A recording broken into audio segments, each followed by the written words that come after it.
5:45, so we're gonna get started. Let's see. Opening business is called to order, which we're doing. And good evening. As we begin this meeting, it's important to pay respect to and acknowledge that we are on the traditional land of the Ohlone, Costanoan, and Esselen people, and additionally pay respect to elders, both past and present. Roll call, please. McNary, Here. Dr. Hazen, Here. Trustee Otmar, Here. Trustee Brian Swanson, Here. Superintendent Adamson. Yeah. Assistant Superintendent Jorn. Here. Thank you. Thank you, Mandy. Okay, we'll move on, and then we'll note that President Carolyn Swanson is absent this evening and will not be joining us. Next up is adoption of the agenda, and I believe there were a couple changes to the agenda. Would one of you like to speak to them? Absolutely, yes. We have consent item G, revised personnel report. The changes are listed as follows. We corrected the retirement date for Mr. Smith on the section related to classified staff. That's the first one. The second was a revised report was posted to the website. Printed copies are available for the public and in your blue trustees folders. And then the final one, the resignation on page 33 for Mandy Ackerman has been rescinded and requires no further action. And then let's see, moving on to consent item H regarding the contract for services education to go. There was additional supporting documents that were needed. That was really just a clerical error. The agreement was left out of the board packet, and the agreement has been since posted to the website. Printed copies are available for the public and are also in the blue trustee folders. Thank you. That's really it. Okay. With those couple of changes, board, do we have any comments or questions? Good Okay, here. then I have nothing as well. The agenda looks good. Can I get a motion? Oh, public comment. Oh, no, here it starts. Okay. Louis, anyone? Thank you. And no one in the room. Okay, that takes care of the first round. Woo! There we go. Now, can we have a motion to adopt the agenda? I will so move to adopt the agenda as presented. I'll second. Thank you. Motion made by Dr. Hazen and seconded by Trustee Otmar. Can we get a vote, please, Mandy? Favor? Aye. Opposed? Thank you. Motion carries unanimously. Okay, moving on to closed session. I will identify the closed session topics for this evening.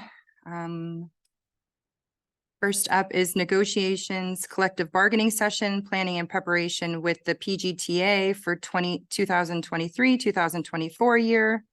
The second item is negotiations, collective bargaining session, planning and preparation with the CSEA for the 2023-24 school year. Third item is public employee discipline dismissal release complaint, one case. Anything from the board on closed session items? Nothing from me. Nothing. Okay. Can we go out for public comment? Louis, anything? And no one in person? Okay. With that, we can adjourn to closed session. Yeah. Open session. You want to hit the gavel? Thank you, Student Trustee DiMaggio. I will report the action taken in closed session this evening with regard to item 1, negotiations, collective bargaining session, planning and preparation with PGTA for 2023-24. Information was received, no direction given.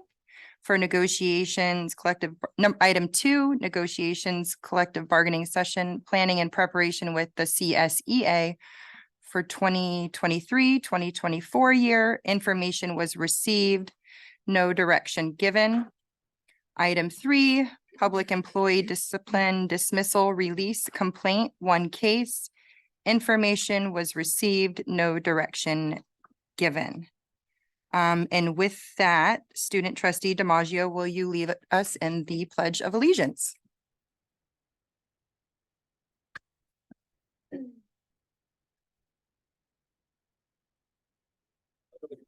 To the flag of the United States of America and to the republic for which it stands, one nation, indivisible, with liberty and justice for all.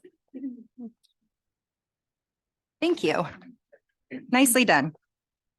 Okay, we will move on to, oh, I'll just note that President Carolyn isn't here tonight, and that is why I have the microphone and will be on the mic most of the evening, but student trustee DiMaggio still has the gavel, so he has the power. Moving on to communications, we'll start with written communications to the board. I'll read the list that I have, and then if everyone wants to add in theirs, that would be great. These are all written. I received an email that was praise for Chef Erickson's field trip with her class. I received an email regarding PGMS volleyball team playoff games. I received a few emails from the NCBI Online Leadership Institute that I attended the last 3 days, which was really cool. I received an email regarding a proposed change to board policy or in fact, bylaw 9121. I received an email with some staff thank yous for different staff members and their support during the Secure Campus event this week. An email with kudos to Forest Grove and Robert Down staff members from a coworker. An email regarding the South Valley Middle School grand opening in Gilroy. An email regarding a PGMS incident. An email regarding the Equine Healing Collaborative agenda item. And an email regarding Forest Grove and Robert Down winter performance. Does anyone have anything additional? All right, wonderful.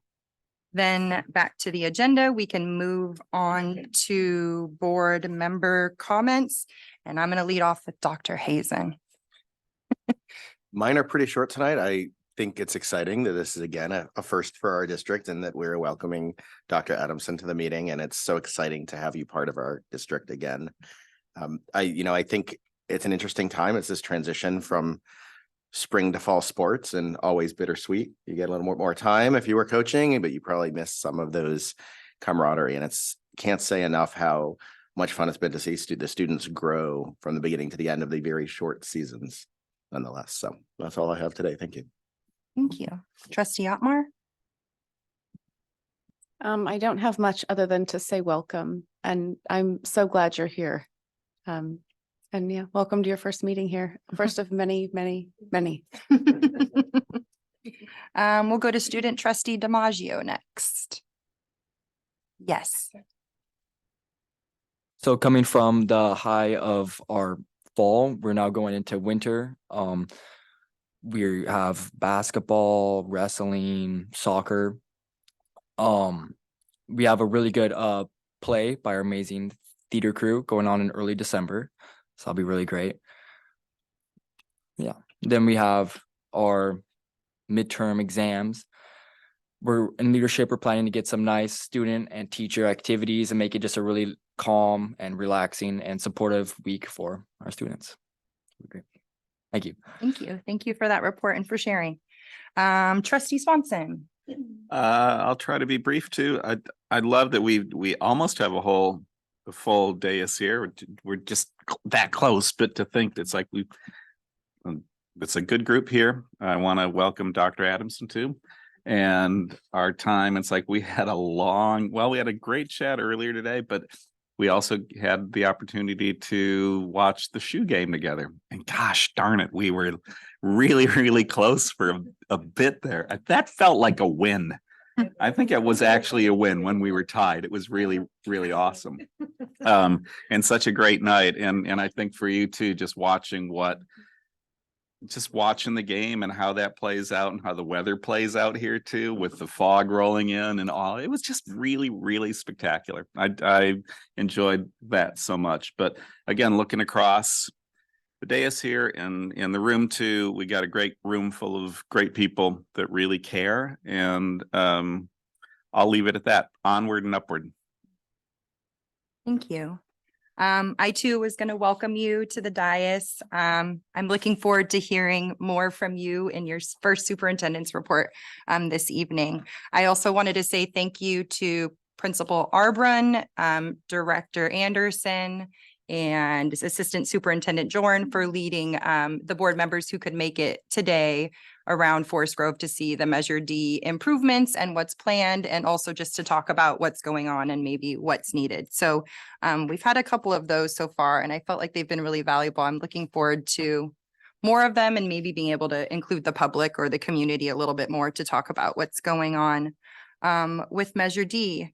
My other comment was that I had the privilege of attending, and thank you all board, the NCBI Leadership Institute the last 3 days. It was full days of training, and I think at this point, I'm both kind of emotionally exhausted and really excited and energized about what's possible for our district. I'm still downloading, I think. So I hope to have more of an opportunity to get my thoughts together and chat with Dr. Adamson about being there and then see where it goes. But I'm excited about the partnership with NCBI. And I think if we're really committed to doing the work that we say we're going to do, it's a great organization to partner with. So those are my comments. With that, we can move on to superintendent report. Well, first of all, thank you all for that very, very warm welcome. I feel equally as excited just about what's to come. And I wanted to start with those words for thanking everyone for the incredibly warm welcome I've received from everyone within the community. I think when I talked about it, my meet and greet, I shared that from the moment I knew I would be assuming this position, I was hearing just wonderful things about this incredible district and how nice it's been now, day 9, right, as of today, which is really 3 weeks because I started, November 3rd, and that, that's 1 week, right? So I'm counting, it's the count up, in my opinion. But really in this time, I can see exactly what everyone's talking about. And it's just great to see it in action, the great things that are happening here. So I have quite a bit to share. I'll try to keep it short, but I'll try not to go too long, I promise. And I have notes, so I'll, just reference them so I don't forget anything. I think that's important. But when I talked about it, my meet and greet and my introductory message to everyone, I really spoke about what's important to me and really knowing that my priority in these first few weeks is going to be all about listening and learning. And I've had a chance to already start doing that. And so I'm proud to share that in those 9 days already, I've already met with a total of 22 members of our community. My goal really is 100 people in 90 days, and I'm hoping to even surpass that, but we'll see where that goes. I'll keep you posted. But 22 members of our community obviously began with our district office staff and our administrators, our principals and APs, our board members, and I'm now moving on to just, key members of our community and organizations who I know that we, have strong partnerships with. So I'm looking forward to those continuing in the coming weeks. Let's see, I'm also making my way around to all of our school sites. I shared with you at the beginning that that's what gives me joy and reminds me of my why. And so just in this past week, I got to visit with Principal Roach. I see him over there with our PG Middle School, and then also with Principal Garcia, who I see there too.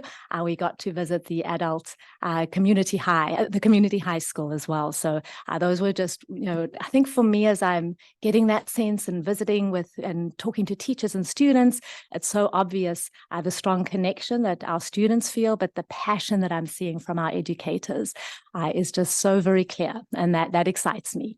I've also had a chance to visit 2 of our faculty meetings as well, and I've got more of those coming up, and so that's been important too for me to get an opportunity to actually, be in front of our staff. And so I thank our principals. I know that's precious time for giving me a few of those minutes at the beginning. Again, that's just, something that is very important to me, and I appreciate your being generous with that time as well. So just so much to look forward to there as well.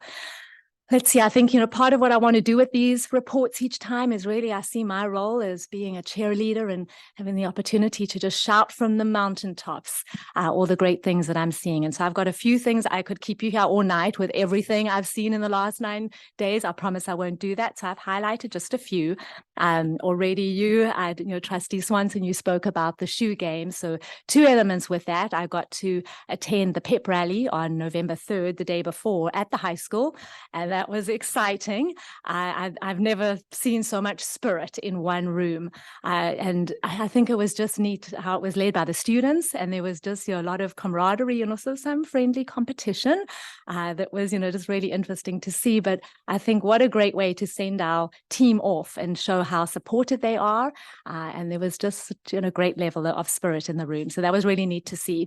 I then followed that on the same day with our director, Yolanda, who had me follow her to, we had the Monarch homecoming pep rally for our adult transition students. And that was just a joy. They were outside, there was lots of music and dancing. I learned all sorts of new moves, but it was neat to see the students dancing and then our staff just engaging in that as well. And even some of our parent volunteers, just, a great way to go from the pep rally to that was exciting. So again, just lots to see there. The shoe game itself on the 4th, as you've already spoken about, Trustee Swanson, was wonderful.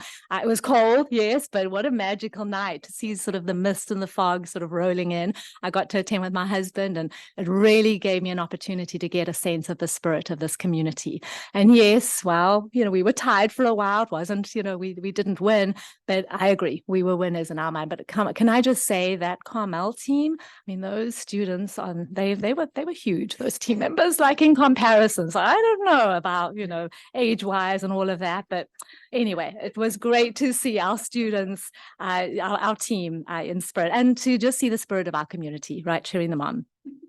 Let's see, we also had our Ruby Bridges Walk to School Day just this week on November 14th. It had me really singing for some reason, Lavender Haze by Taylor Swift, purple, everyone there. Anyway, little joke. But I got to join a group of our Forest Grove students. We met at the corner of Maple and Cedar and got to walk to school with students and some of our family members. But how great it was when we arrived to just see all of the students sort of coming together as they were walking from different locations and just to see participation across all of our school sites. That was wonderful. The message for that just being, everyone being in support of, what that important message is for that day. So that was just a delight to be a part of as well. I was also invited this week by Forest Grove's PTA to join and partake in some of the events of their readathon.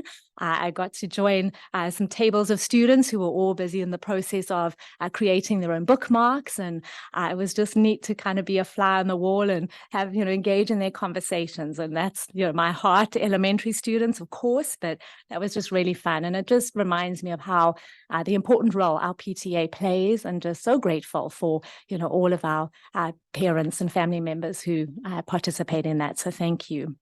And then really finally, volleyball has been a big deal. Yes, recently, it was mentioned earlier, but I was really excited to get a little update from Audrey Kitayama, who's our PGMS athletics director, regarding the championships that took place last night. And so, it looks like both of our 7th and 8th grade girls teams, they, won the championship teams. I see you over there, Principal Roach, exciting.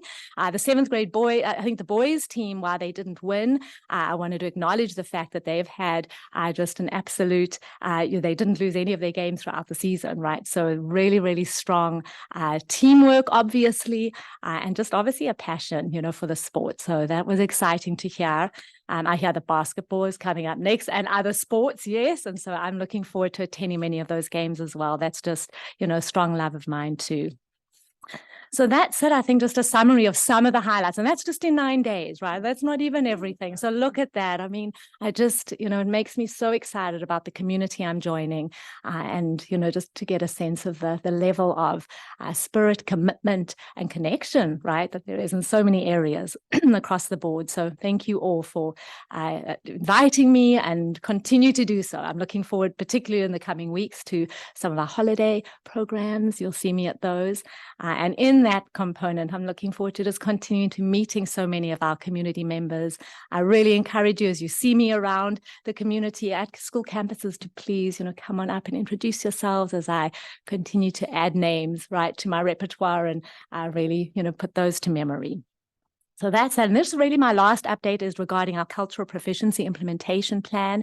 Mr. Rogerman will be presenting part of that plan this evening. He'll be bringing forward for your consideration a training, a contract for training. But I really, I had a chance on that topic to attend the Cultural Proficiency Committee meeting earlier this week, led by Mr. Rogerman. And it was really just neat to see the representation for every one of our school sites. We have, anywhere from 5 to 6 representatives for each site, including our administrators, our principals and APs, and to really participate in some of the important conversations that were led at each of those tables. And really as a result of that committee and that meeting, the team has come forward with proposing a date for an upcoming community input session, which really will allow for the team and for us to gather important voices and feedback from our entire community. So I know they're proposing and looking at a date of December 5th at this time at Robert Down Elementary. And so Forest Grove multi-purpose room. There'll be more information on that, but I wanted to just front load that. And as I said, Mr. Rogerman will be talking more about it when he brings that one item forward. But I know that's been just an important topic of discussion, these last few weeks. And I wanted to be sure that we provide a little update on some of the incredible progress that we've made. I want to commend, Mr. Rogerman on his involvement in that and some of the headway we've made already. And more importantly, some of the important partnerships that you have been building with some very key organizations.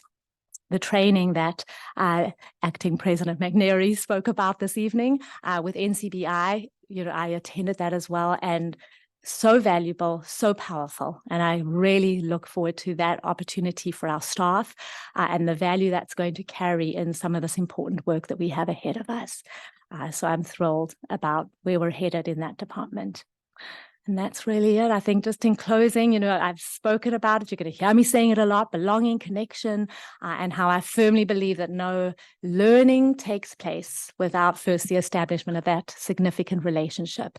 And so all of this, I feel, in everything I've shared tonight, right, it really speaks to those connections we're building as a community, that ability for us to build culture at our school sites, which I see every time I step foot on our campuses, where students, we have adults on each campus who are working towards ensuring our students feel that they belong and they're connected.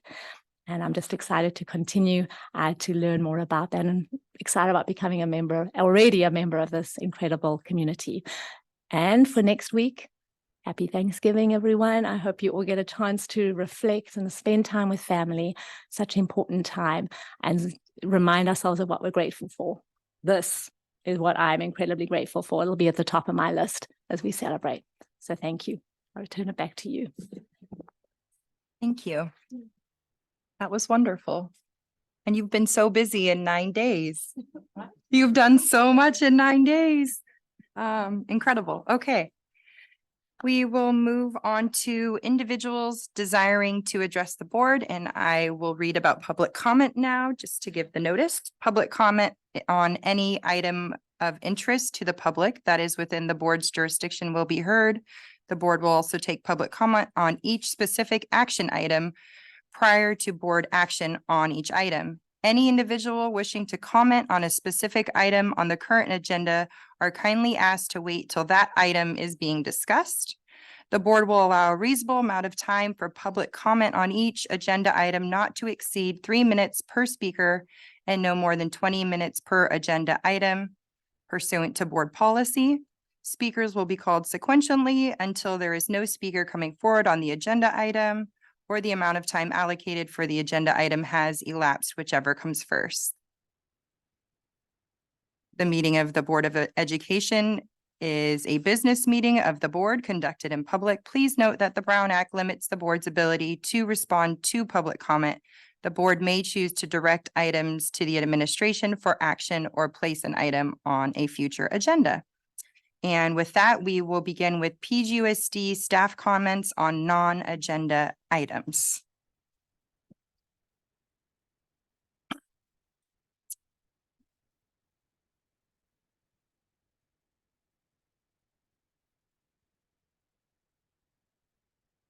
All right, you're up first, Director Rogoman. Good evening, members of the board. I'm Buck Rogaman, the Director of Curriculum and Special Projects. And I just want to take a chance to welcome Dr. Adamson to her first board meeting where she's large and in charge. So it's great to have you here. And I just want you to know that you have a staff that is ready to work their hearts out with you. So welcome. And it's so good to have you here with us here this evening.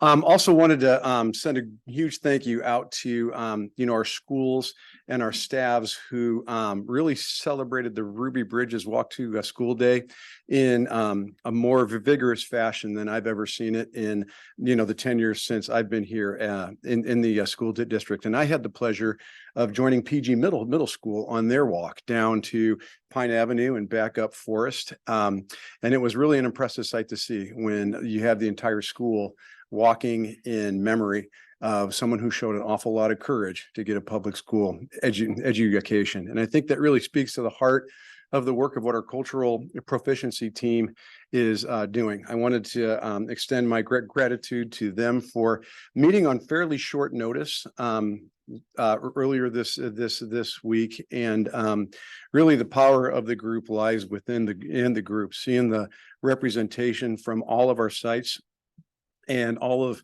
the employee groups. You have classified staff as part of the team, you have the certificated staff as part of the team, and you have admin that is part of the team too, working together to understand that we want to open up input from all of our community, and recognizing that the best way to do that is with a nighttime meeting that is going to be in the multi-purpose room at Forest Grove. And it's going to start at 5:30 if we serve pizza. It's going to start at 6 if we don't. We haven't quite made that decision yet, but we're going to get there soon. And people have an opportunity to give feedback on the different work that we see ahead of us. And since we're coming up on my absolute favorite holiday of the year, I think that one of the things our schools have done a great job of doing is focusing on the gratitude aspect of the holiday, and not necessarily focusing on kind of the traditional history of it. That I think it's important that we recognize that the true power of Thanksgiving lies in the healing effect of gratitude in our lives.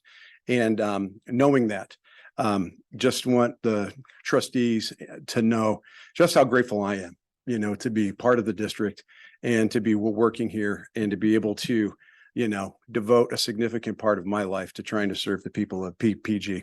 So thank you. I really do appreciate it. Thank you, Director Rogoman. Lewis, we should check online. No staff sorry. online. Ms. Serpa, you have the mic. Thank you.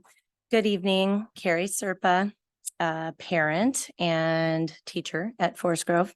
I just came from a PGTA exec board meeting, and we discussed the incidents on 1114 resulting in secure campuses. I am wondering how it was determined to be zero threat. How do we know this individual wasn't casing our campuses? What is the follow-up with this specific individual? What the plan is for prevention on all campuses in the future? The fact that this individual went to 2 campuses and was inside of at least 1 classroom should be a huge wake-up call. We need full transparency moving forward and an action plan for these type of events, and hopefully Kimball, an associate, reviewing this specific event for all campuses. It seems like we dodged a bullet, or many of them, and I hope we learn from this before it's too late. Thank you. Thank you.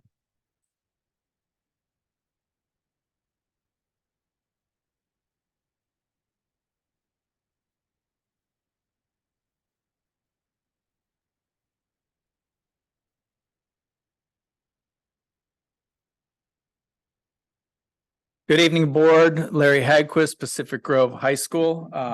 Wanted to give a shout out to Dario for representing and sharing out about some of the great things that are happening at our school. And I wanted to just add a little bit because Dario can't be everywhere, although he's in a lot of different places. Just a kind of a quick recap of last week. We had on Thursday, Dr. Warren and his wonderful orchestra and jazz band put on a concert in the student union, and it was brilliant. For anybody who was there, just enough said. We had Sally Richmond, who took the robotics team to Madeira for the Madtown Throwdown. And the robotics team competed up there. We had World Kindness Day on Monday, and World Kindness Day, we had at our school, we had kindness grams, students in in the main hall, and just dozens, if not hundreds of kindness grams going out. Diana Gamecho's crew, the Task Club, was on that, celebrating Kindness Day around campus, just spreading kindness with messages. There was a college fair in our library last week.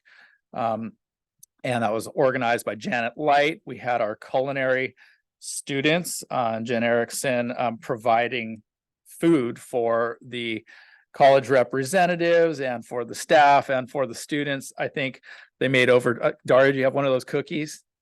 Yeah. So they made over 200 cookies, and I think the cookies went in about a minute. And then they had an incredible feast prepared for all of the visitors.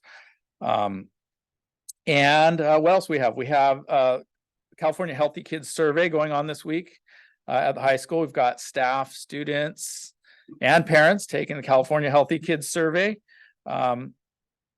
Today we had a lockdown barricade event, and that was we felt it was pretty successful, but we never know because we always like to learn from any of the activities that that we put on. The planned ones and the unplanned, both the planned ones and the unplanned ones. I think we always grow from looking back at our efforts and finding ways to improve. I have not been through any of our drills that have not yielded some findings. It's whenever anything happens. And it's just always a good way to reflect and review and get better together. What else do we have? We had a WASC meeting on Monday. As you should know, it's an accreditation year. This year we have 5 WASC meetings in the fall.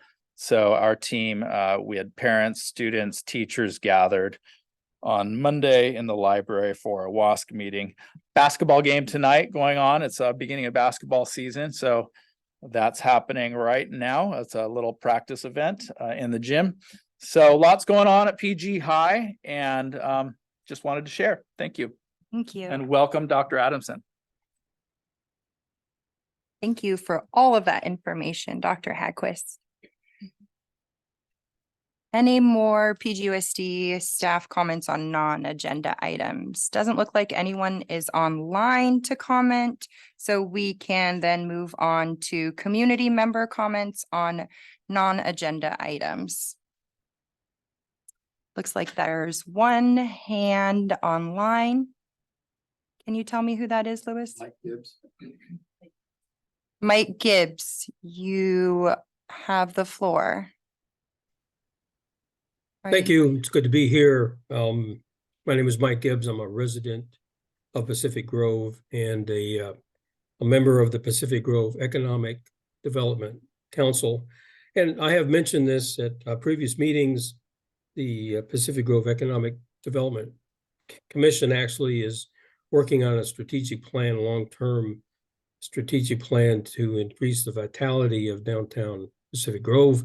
And welcome to Dr. Adamson to the downtown and other businesses in Pacific Grove.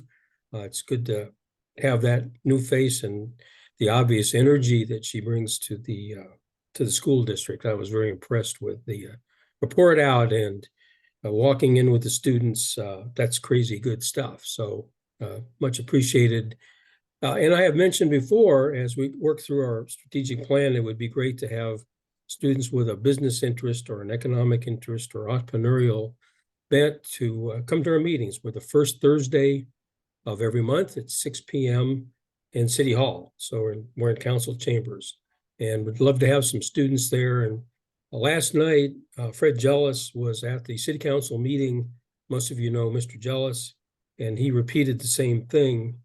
He spoke to city council about actually having student members on city council and having student members on each board and commission. And I got up and seconded the idea. I think it's a terrific approach, brings a young, new, vibrant sort of don't have, because we've been around a long time, and I would personally look forward to that. And my wife and I run a nonprofit for educating kids on entrepreneurship and business. I've been doing it for 15 years, and we know that they bring a fresh, out of the box, unvarnished opinion about what's going on in the world, and we need more of that in Pacific Grove, and more specifically on city council and boards and commissions. And this is where our leadership is going to come from, is from this group of really thoughtful, bright young kids, and maybe it will encourage more of them to, after they graduate, come back to Pacific Grove, open a business, be part of the community, and be leaders of Pacific Grove. So attend the meetings, and I support students being on boards, commissions, and the city council. Welcome to Pacific Grove, Dr. Adamson, and thank you very much. Thank you, Dr. Gibbs. Any other community members wishing to comment on non-agenda items? Okay, seeing no hands and no one coming to the podium, we will move on to consent agenda. Items listed under the consent agenda are considered to be routine and or may have been discussed at a previous board meeting. There is no discussion of these items prior to the board vote unless a member of the board requests specific items be discussed and or removed from the consent agenda. Each item on the consent agenda approved by the Board of Trustees shall be deemed to have been considered in full and adopted as recommended. So with that, Superintendent Adamson, will you note the changes to consent now that we're here at this part of the agenda? Thank you.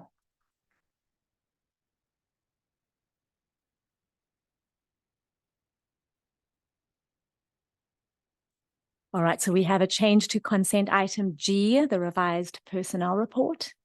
And the three, specific corrections: we corrected the retirement date for Mr. Smith on the section related to classified staff.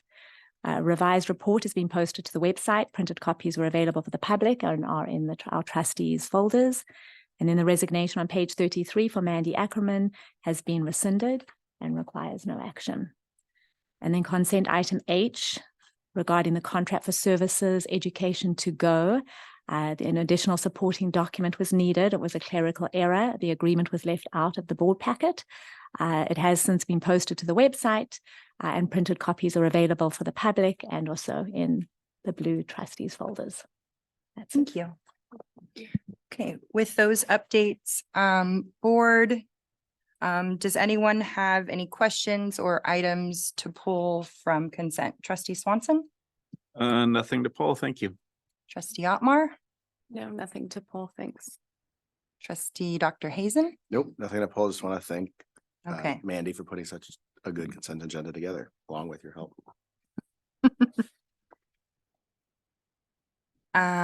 Okay, I don't have anything. Student trustee DiMaggio, anything to pull or questions about the consent agenda? Nothing, thank you. Thank you. I will do my best to include all of us in all of the discussions. And I don't have any questions or anything to pull on consent, so we will go out to public comment.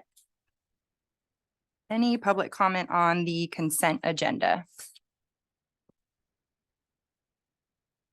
Doesn't seem like anyone is coming up to the podium. Louis, do we have anybody online commenting on wanting to comment on consent? Okay, no one online. With that, I'll bring it back to the board. And if there's no further discussion, we're ready for a motion. Would someone like to make a motion? I am happy to move to approve the consent agenda. And I'm happy to second. Great. So motion by trustee Brian Swanson and seconded by Dr. Hazen. Mandy, can we have a vote, please? All in favor? Aye. Opposed? Thank you. Thank you. Motion carries unanimously. Okay, moving right along. We are now at action discussion. And the first item up is Equine Healing Collaborative Partnership with Pacific Grove School District to provide equine mental health activities to all students at our 6 sites. And that is Director Cork Anthony, who is already at the podium, ready to go. Okay. You have the floor when you're ready.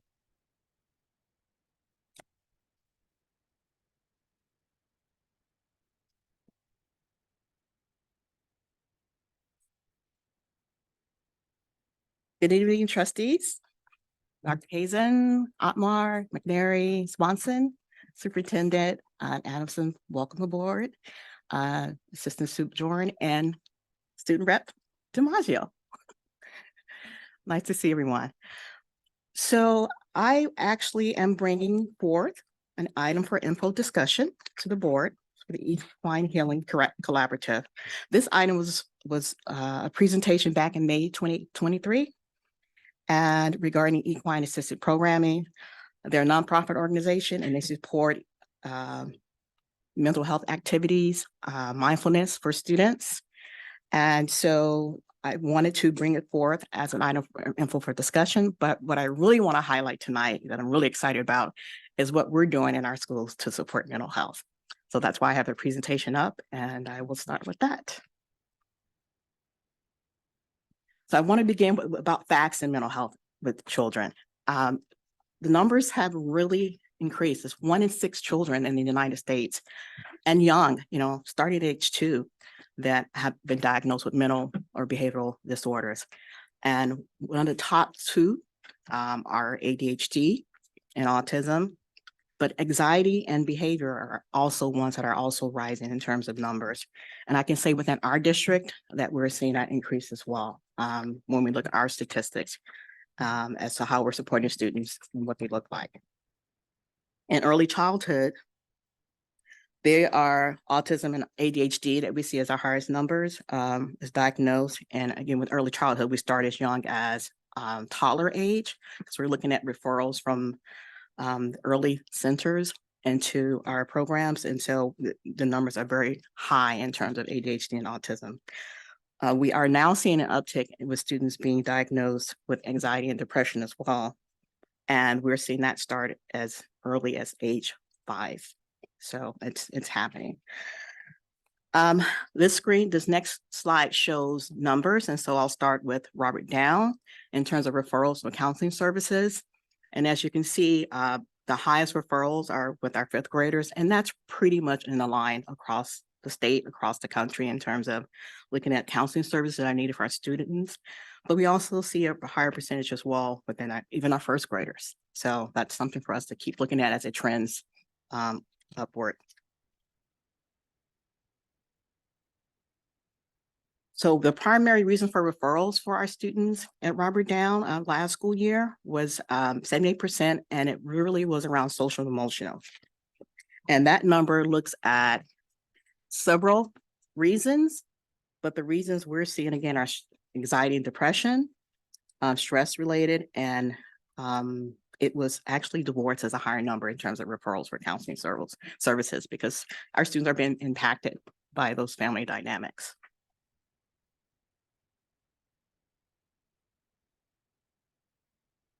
So what are our outcomes? Well, we have great counselors that are working with our students. And so out of that number, 44 needed the services. And so they were individual and group. They work on zones of regulations. And so it's really developmental and looking at how they should respond to the students. And it's data that we're getting that referrals are coming from our teachers. And I want to really applaud that the teachers are submitting referrals because early identification is key to helping support students and impacts learning. So really happy that our teachers are referring our students, the students for services.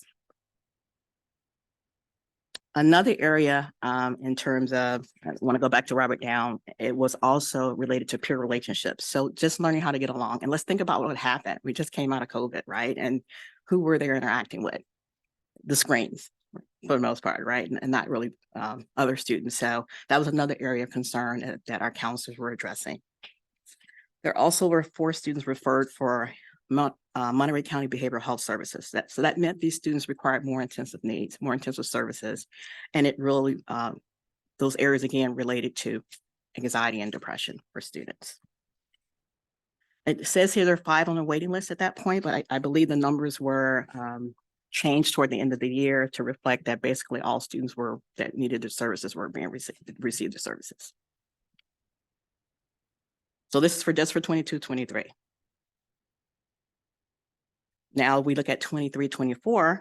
Again, the great work of our teachers, referring students that need the support. And again, our numbers are higher for our 5th graders being referred for services. What was a little different was with our 2nd grade numbers that looked a little high for this current school year in terms of referral.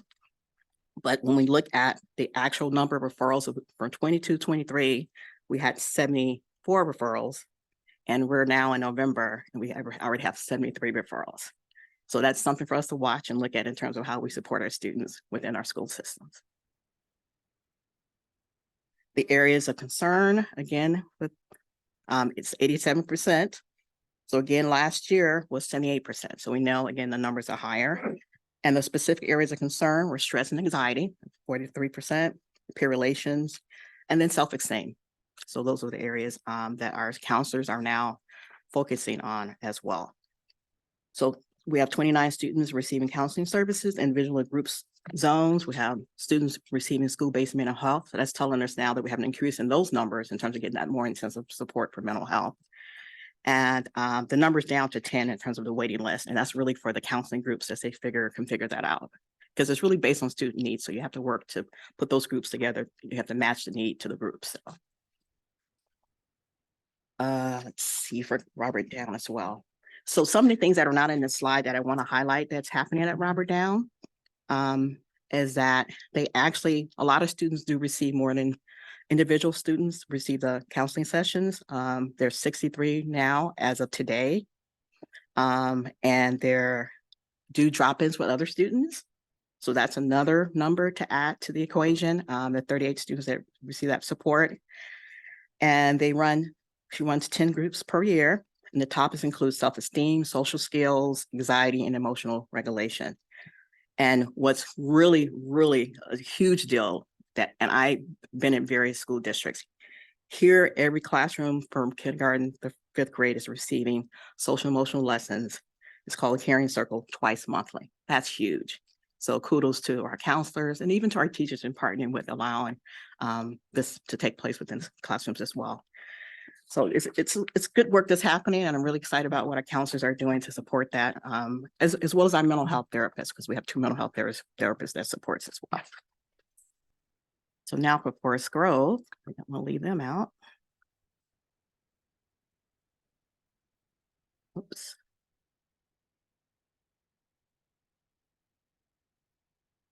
So Forest Grove, for last school year, 22-23, they had 79 referrals.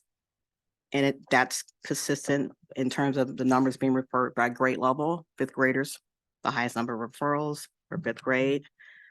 1st grade, I had a higher percentage than the other grades. So they also at Forest Grove provide the counseling sessions. And so they supported 79 students last year, school year, seeing them individually and in small groups. They run 10 groups as well.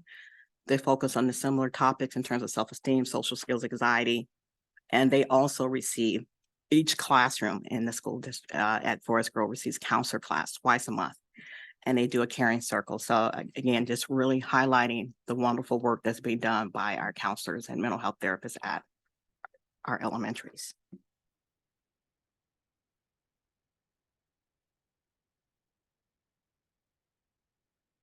So for 23-24, now it was 79. We're at 66 for Forest Grove. So again, their numbers are also increasing in terms of needing counseling support. And I want to highlight too that when the counselors are reaching out or their students are being referred to them, they start as low as TK. It's not they're screening out the young ones. Everyone is benefiting from a referral or whatever those needs may be. So that's tier 1, tier 2 support.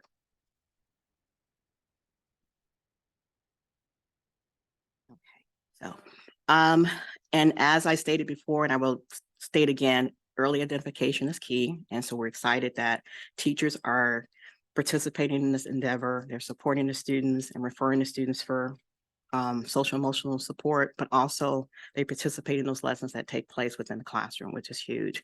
So we're looking at what we call tier 1 support, which benefits all when they have those classroom lessons. And then when schools counselors or mental health therapists, and even school psychologists as well, I don't want to leave them out of the equation as well. They do support and provide counseling for students, check-in, as most of them do as well. So again, kudos to our entire team that are supporting our students.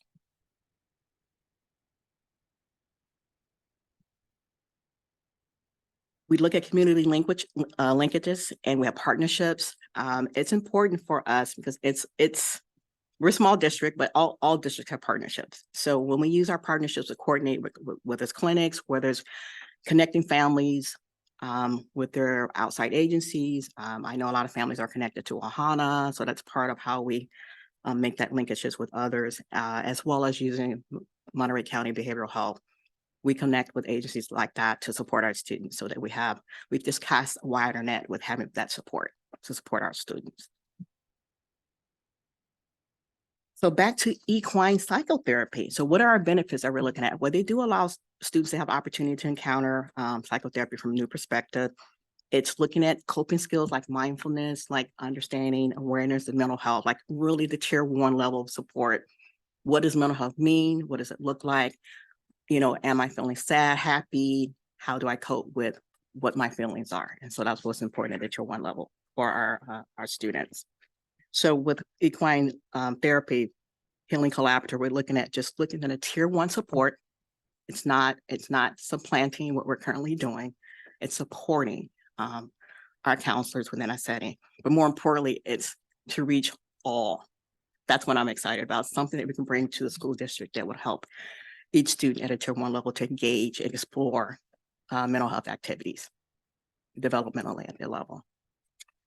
And so we haven't worked out and looked at logistics yet, but we'll coordinate that with sites, depending on whether this action item, or should I say information discussion item, goes forward with approval for a contract. But I just wanted to bring information forward because that was something was requested in the past. And so I brought it forward to present the information to you. One other thing I wanted to add about that is that what I foresee should this go forward is once all these activities take place, we establish a baseline and we look at what was the outcome, what was the benefit, what the students enjoy about it. And so developmentally, would that look like asking questions? Would that look like using charts for children to comment on, sending, Google surveys to our older students? So just collecting that information to bring it back to see what the benefit was and impact is on our students across the board.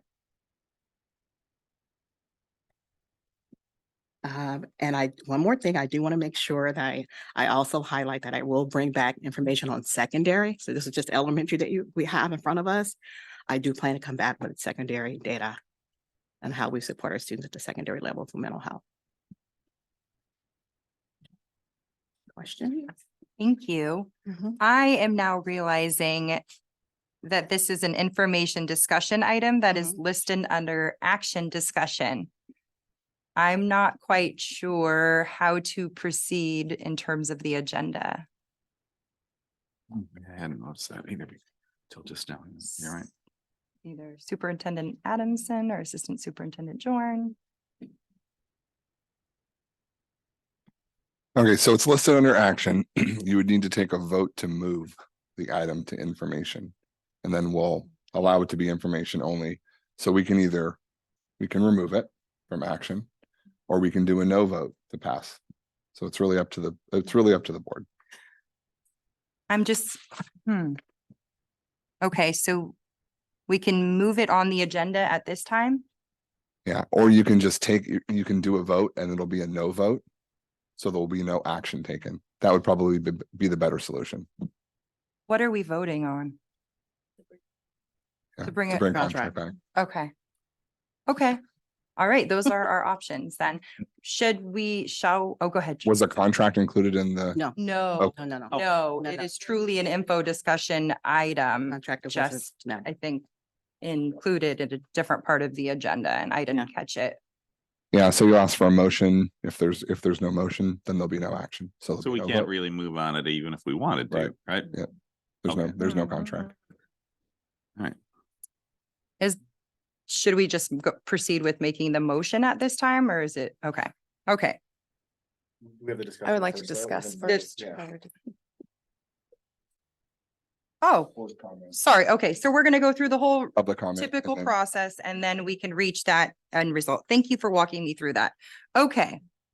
Thank you so much for the presentation. Director Anthony. So now for board discussion, we'll start with trustee Otmar this time, if you're ready. All right. Thank you. Thank you for providing all that information. I went through it many times because it's kind of hard to process when you're looking at it. And I was comparing last year's first graders to this year's second graders and last year's kinder. So trying to sort of think about it, and my mind went back to COVID and screens and all of that. So there's all that being sorted out. So thank you very much for going through all that again. I do have a question about them coming to the school sites. Is this going to be once a year? Will it be multiple visits during the year? It's kind of what that looks like. So it would be multiple visits throughout the year because they won't see everyone at one time. And so the goal is to like, they bring out, maybe 1-2 classrooms at a time. And so that depends on how many classrooms they can see for that day.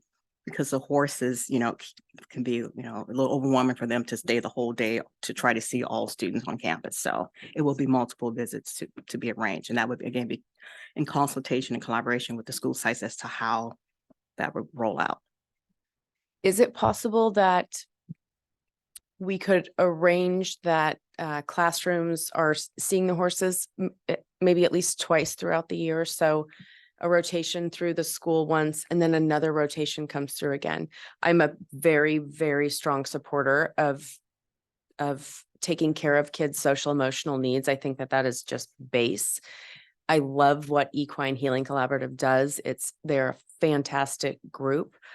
I do want to make sure that it's just not a one and done and, kids see the horse and just start to get comfortable and then that's all they see. So in order for it to be effective, I think repetition is important. So if it's possible to have this come through more than one cycle, I would like to see that. And I don't know if that's anything you can answer now, but just to kind of throw it out there. I'm sure that would affect the cost, but I just think it would be more effective that way. It would be more about, again, how often they can come out based on the number of students that can be seen, because they really want to make sure that each student has that time with the horse. And so that would impact how often they could come to see you more than once. So for example, if we just go with Robert Down at how many students, 400, they may not be able to get to them twice if they're now moving on to the middle school or even the high school. So it just logistically depends on how many students are seen when they come out in the multiple I visits. see, that makes sense. Mhm. Okay, thank you for Mhm. answering that. I had another question, but I lost it. I was gonna write it down and it left my head. So maybe if you could come back to me, it might pop back, but that's all I have for right now. Thank you very much. Trustee Dr. Hazen. Thank you so much for the awesome presentation. On your initial, but before dealing with the equine healing therapy item, I still, obviously it's awesome to see students coming off the counseling group waiting lists, but really want to say, what can we do as a board to help the district to make sure you guys have the resources you need to minimize waiting lists at all? Because again, the quicker we get to these kids, as you said, early intervention is key. So not necessarily asking you to respond now, but maybe when you come back and present next time, I would love to hear what things we could do to support you on that. I am really excited to hear about the tier 1 approach that you presented. I'd be curious if there are tier 2 options down the road that is, whether it's equine healing therapy or other outside institutions, could help provide to our district if we still are facing these waiting lists. So that's just another one to think about kind of the moving forward, because as was so well stated by Trustee Otmar, like you can't have a kid learn if their social emotional needs are not being met. not saying we're not meeting them as a district, but they have things they bring to the classroom as well. So the last question, and this might be when it comes back, is I'm interested to see how the different sites, how the equine healing would engage with the different age students, because I think it would be very different how you might want to interact with an elementary school versus a high school student per se. So it would be just great to when it comes Yes. back to hear about Yeah. the site specific. Yeah, and that would be probably later in the spring, just once those visits have taken place, to bring that data back. Great, thank you. Trustee Swanson. I don't have a whole lot more that hasn't been said already. I love the idea. I loved it when it was presented to us before. I would love just to try to move forward with it. And my only question really was about, as we're looking at the fee, is there a cap on that? Is like, are we writing a check and then, how much do we get for that? Or does it come back to us if we've depleted the funds? Or, you know what I mean? It's like, because I don't want us to start with it and then if people are utilizing it, to have to bring it back again to extend what we're trying to do. I'd like it maybe for us to have a little bit bigger budget for it if we need it, so that we're not having to revisit it later if it's working for people. Because I love the idea of the program, and it's clear from the stats that you're looking at too, and we all know this anyway. I mean, and you see those 4th and 5th graders who are at this really transitional, very difficult time in their lives where they're obviously struggling. And how do we help all those age groups, but that one in particular too, because that's a really hard time. So I just want to maybe make it a little bit more open, even for, budget wise, that what we might be able to do. So that's all. Thank you. Thank you. Thank you, everyone, for your comments. I agree. I think this is a really wonderful partnership opportunity that we should explore more. I think when I saw this and it was focused on students, I'm excited about that. And I'm also curious about what might be out there for staff. So maybe that's a future item. I know equine healing provides support to staff members in neighboring school districts. And I've heard some stories, and it's been just a really powerful kind of healing experience. So That can be, yes, that's something to be explored and considered. I would like to do even a staff survey. yes. I think that would be powerful to see the level of interest from staff. Mhm. And then, should a contract come forward, then yeah, that would be included as well. Thank you. Okay.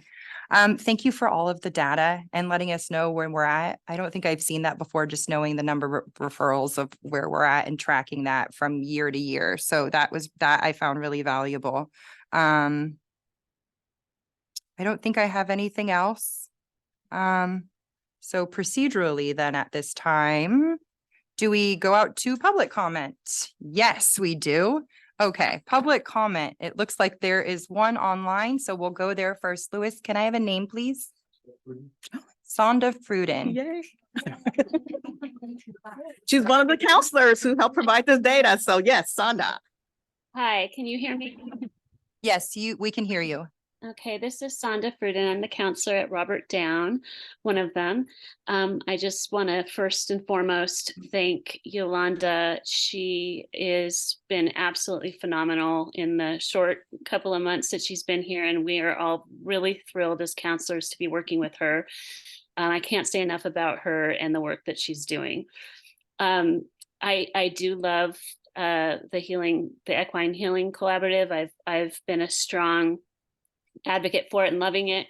I think my heart is curious about the funding for this and where it's coming from. If it's from a particular area, I don't know anything about it, but I'm most fearful that we are lacking in mental health care still in the schools. I think that we need to make sure we keep our full-time mental health therapist at the high school. We desperately need a mental health therapist at the middle school, and we don't want to let go of our half-time mental health therapists at both elementary schools. And those are all big question marks that I know my coworker Zoe and I are just kind of sitting at the edge of our seats to wait and see what happens because of just the great need for this. And my school year has been probably one of the best I've had in years, just for the mere fact that I have a half-time mental health therapist there supporting the program, and I'm able to actually be in the classrooms twice a month and not have to give up time to see other kids in crisis, because I know that my coworker is able to really take that on. So I'm just kind of putting that out there because I really don't know where this is all, the funding and stuff is coming from and how it all compiles into one big, I don't know anything about it, but I wanted to put that out there. So thank you so much for your time.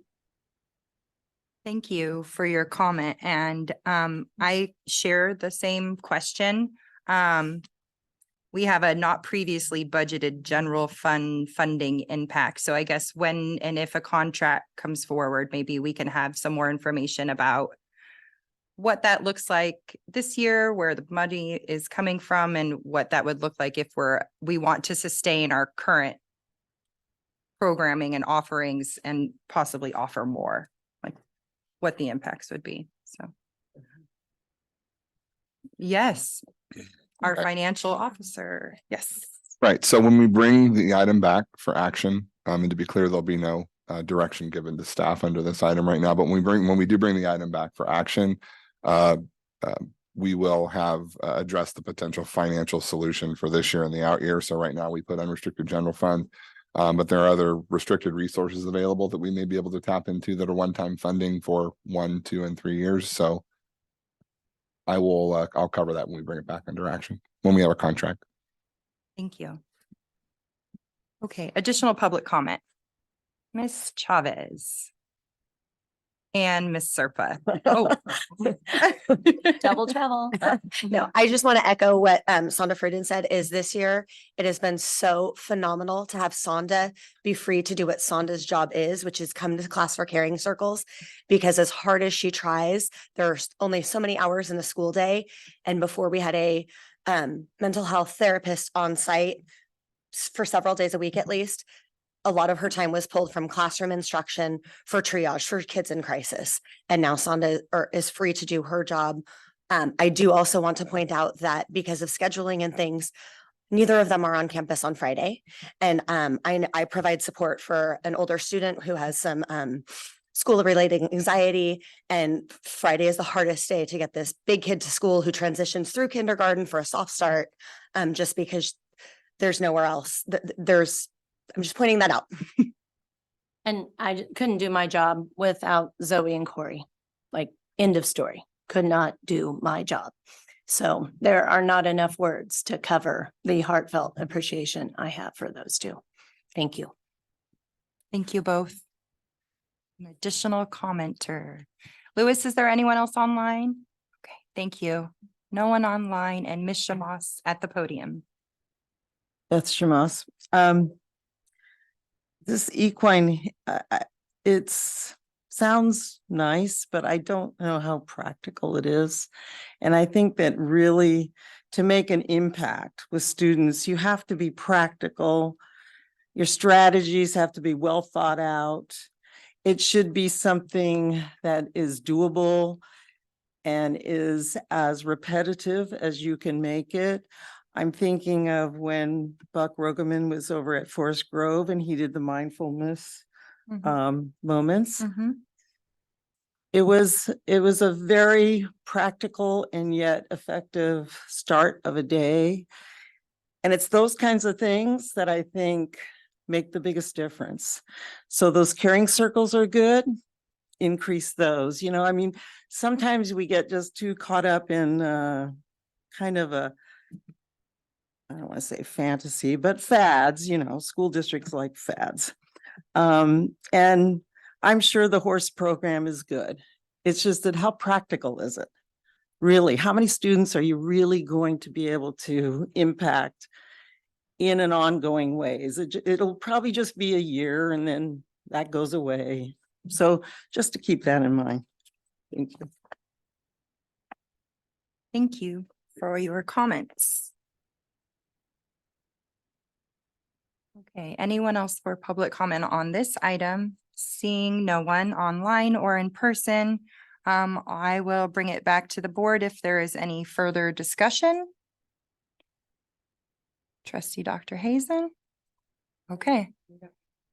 And trustee Otmar's question is gone for now, and trustee Swanson is good. Okay, then we will need a motion.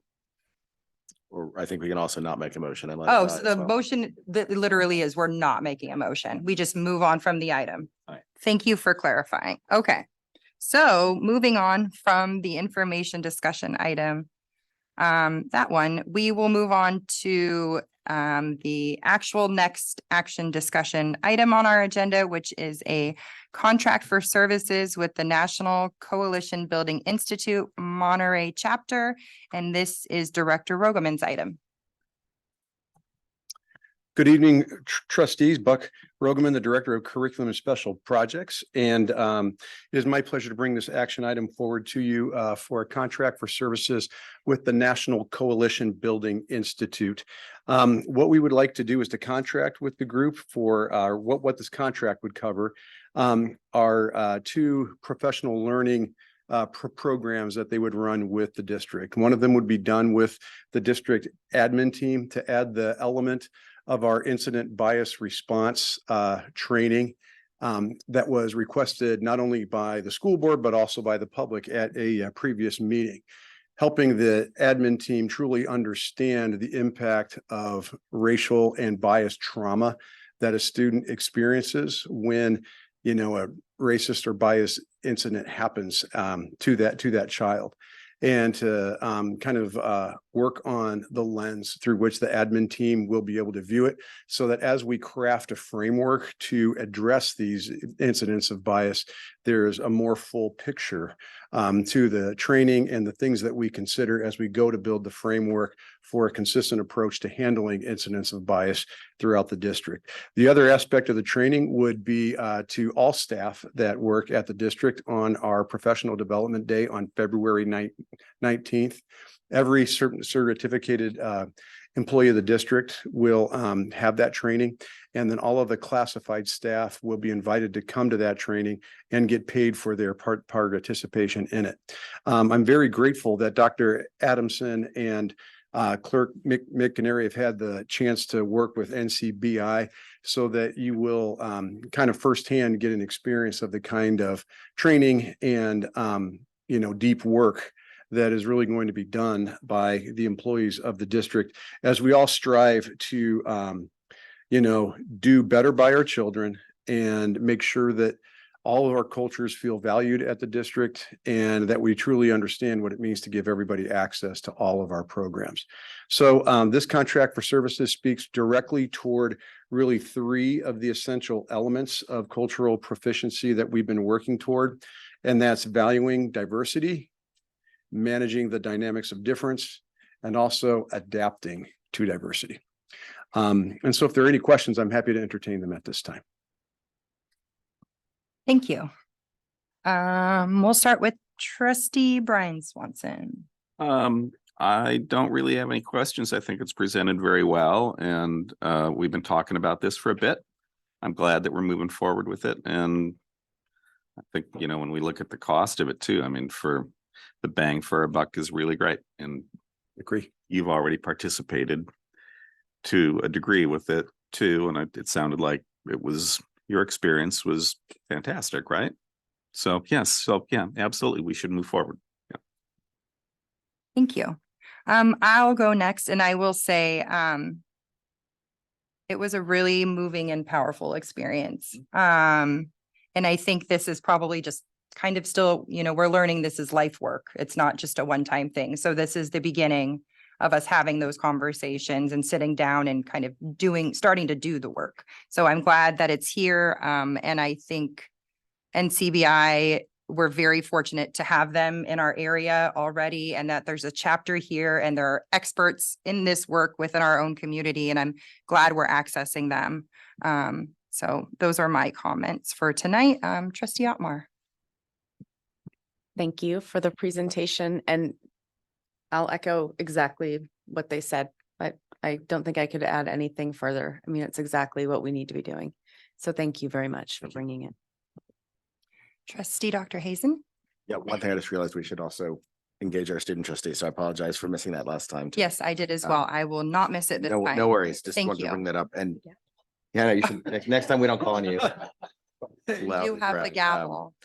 I was really happy 2 members of our district were able to attend. I would love at some point to learn more from both of you that did attend, because it did sound like an amazing opportunity, and wanted to ask selfishly if there was an opportunity for the board to be potentially included in that district admin team training coming up, or if there'd be a separate opportunity moving forward as well.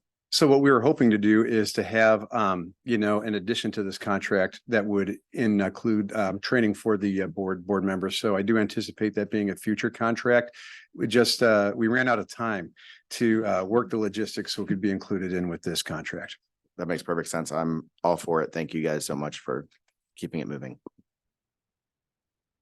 Thank you, Dr. Hazen. And I can say that from being in the training that I spoke with one of the trainers, and they do and have programming or training that would be a good fit for a school board like ours, and they're very open to it and willing to work with us. So I think we should jump at the opportunity if we got it. Student trustee DiMaggio. Yeah, like said before, the bang for its buck, and especially for something really important like this, sounds really amazing. Thank you. Thank you. Thank you. Okay, we will then go out to public comment on this item. Lewis is showing me there is now one hand online. And Molly, Hi, can you hear me? we can hear you, yes. Okay, good. I kind of have 2 questions. The first one is, how will, or what will the, how will we know what the staff is actually learning? Like, how are you going to measure the outcomes of what the staff is going to be learning from this process? Is there a way to do that? And also, will the public or parents have an opportunity to look at what the framework is that their NCBI is going to be teaching? That's it. Thank you for your questions, and I share those as well. So would you mind responding, Director Rogoman?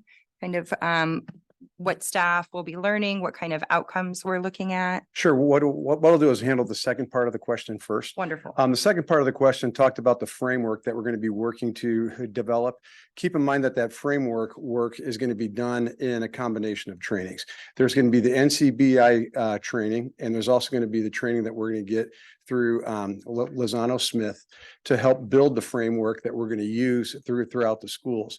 As that framework gets built, of course, we're going to bring it back as an information item for the board and for the public to also be able to comment on when we have that work done.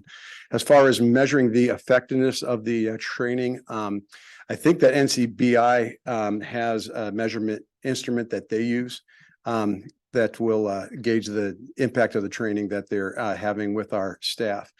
In terms of the content of the training, I don't have like an outline from NCBI at this time, but I'm sure that they'll be able to provide one to us.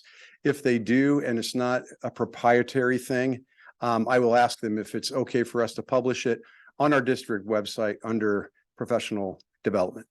So we can ask, but again, if it's something that's copyrighted that they don't necessarily want to put out to the world, then we'll have to work around that. Thank you. I think that covered those questions. Okay. Any other public comments? Lewis is saying there's no one showing us there's no one online. Anyone else in the room? Doesn't look that way. Okay, so we'll close public comment and bring it back to the board for any further discussion. Doesn't look like they're shaking their heads at me. Perfect.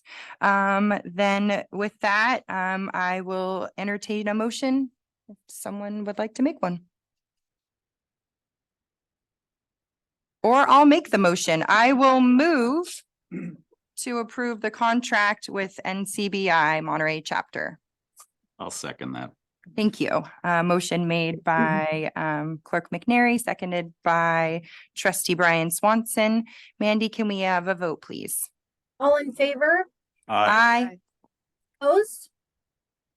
Thank Thank you. Motion carries unanimously. Thank you, Director Rogoman. Okay, let's see time.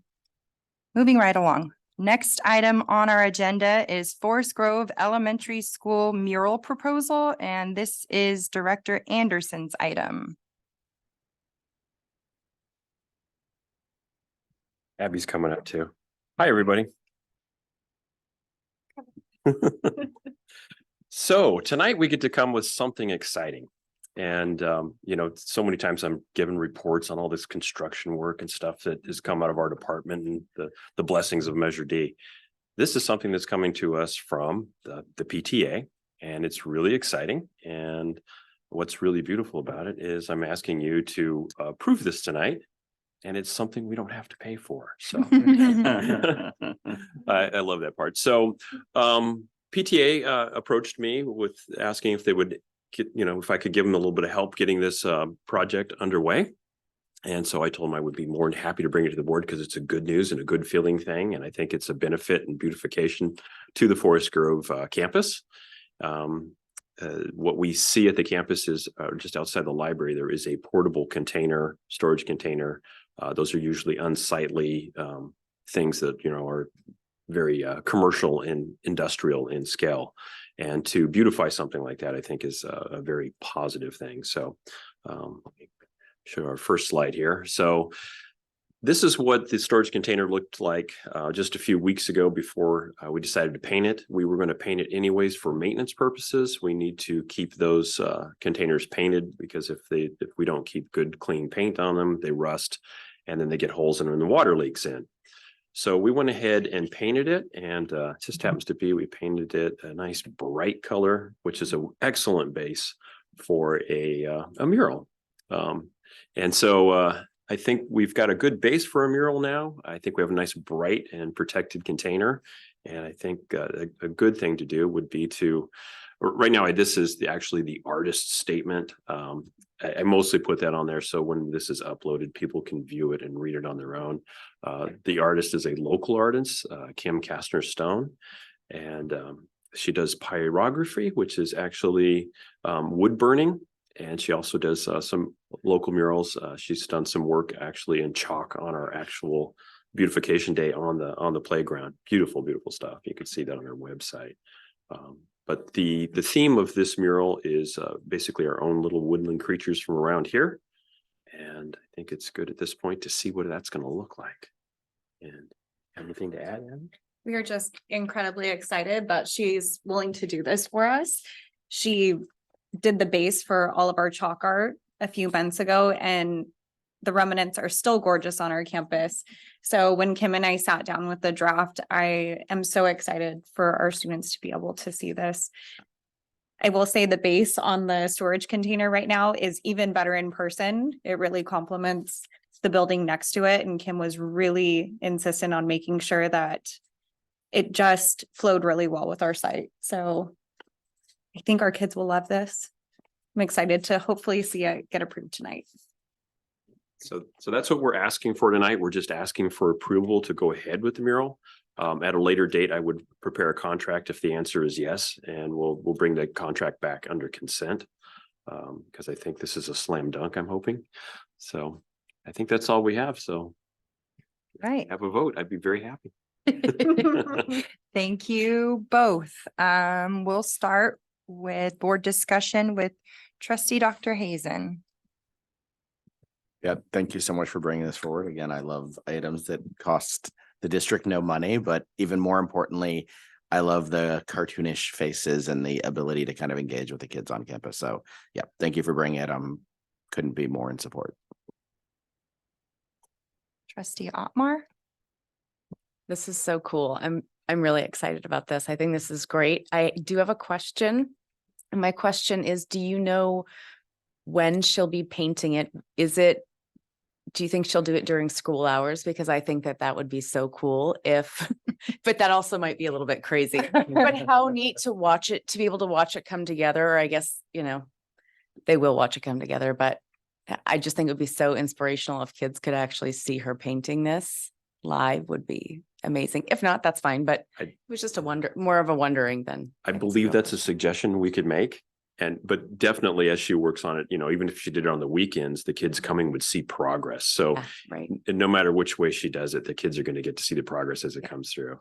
And I think that's also exciting. My undergraduate degree's in art, so this kind of stuff really excites me. So it's great for the kids to be exposed to.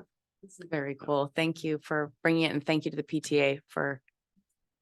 Is it the PTA that brought this? You said? Yes. Yeah. I mean, We have an amazing PTA. fantastic. How They- cool. The beautification work they did, you know, a few months ago is just gorgeous. They did a great job. Thanks, guys.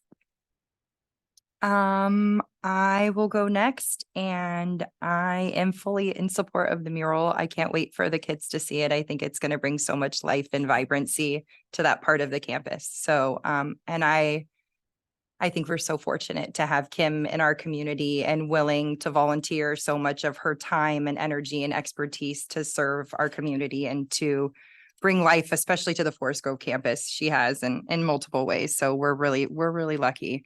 Trustee Swanson. How can you not love it, right? It's like, it's great. I would love to see if possible. And again, it's like you guys do it however you need to do it, but I would love to just to see it filmed so that it could actually so anybody could see how it comes together. I think that would be great.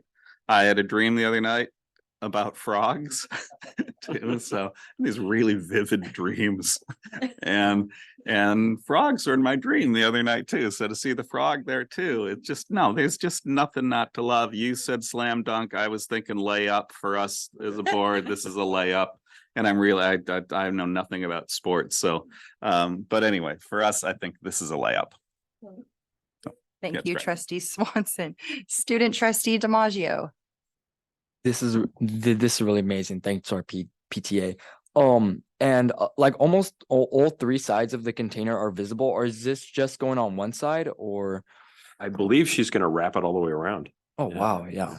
I think it's on, so Oh, this component, I believe, I could be off, but from what her and I had talked about when we did the sketch was, this is the front of the container where the bars are, where it opens. And this is the side that faces the playground. awesome. Amazing. Thank you. So 2 sides. But it's fully wrapped in that turquoise right now.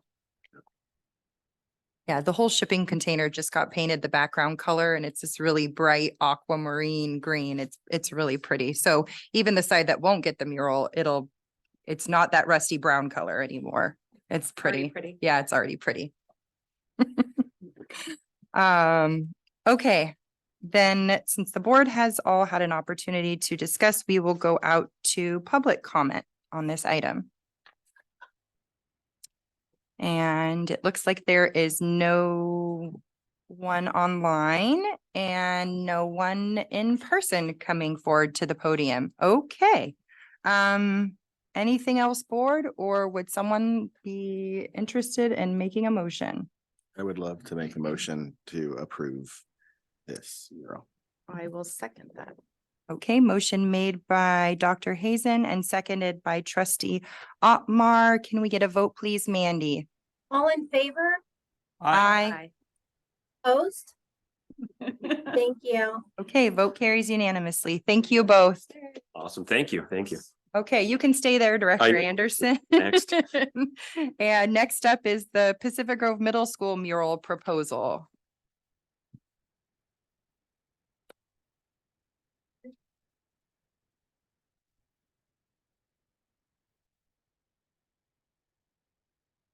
Okay, so now I get to hang out with Sean.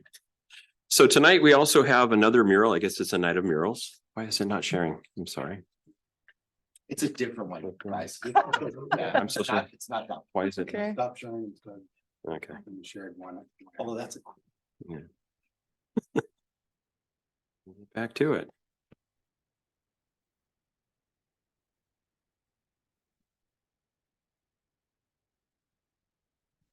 That one.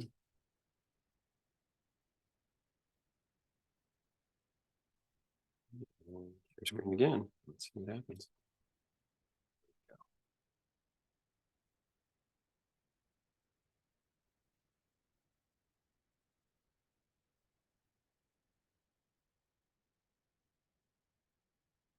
Voila, finally. Okay. So tonight is a night of murals, and now it's the PTSA from Pacific Grove Middle School that wants to put a mural in our gymnasium, actually 2 murals. So actually, Sean is here. Come on up. Oh, okay. So I think at this point, I think it's good to just kind of cover the idea. It came to us almost simultaneously with the Forest Grove, so it must be mural season. And again, here it is a time to have another thing that we could bring for the board that's not really going to cost us anything. We'll do a little bit of wall prep at the gym to prepare for it, but it needs to be painted anyways, and there's a hole we have to patch, so that's work we're going to do anyways. So again, when we do it, we'll just be prepping for a mural.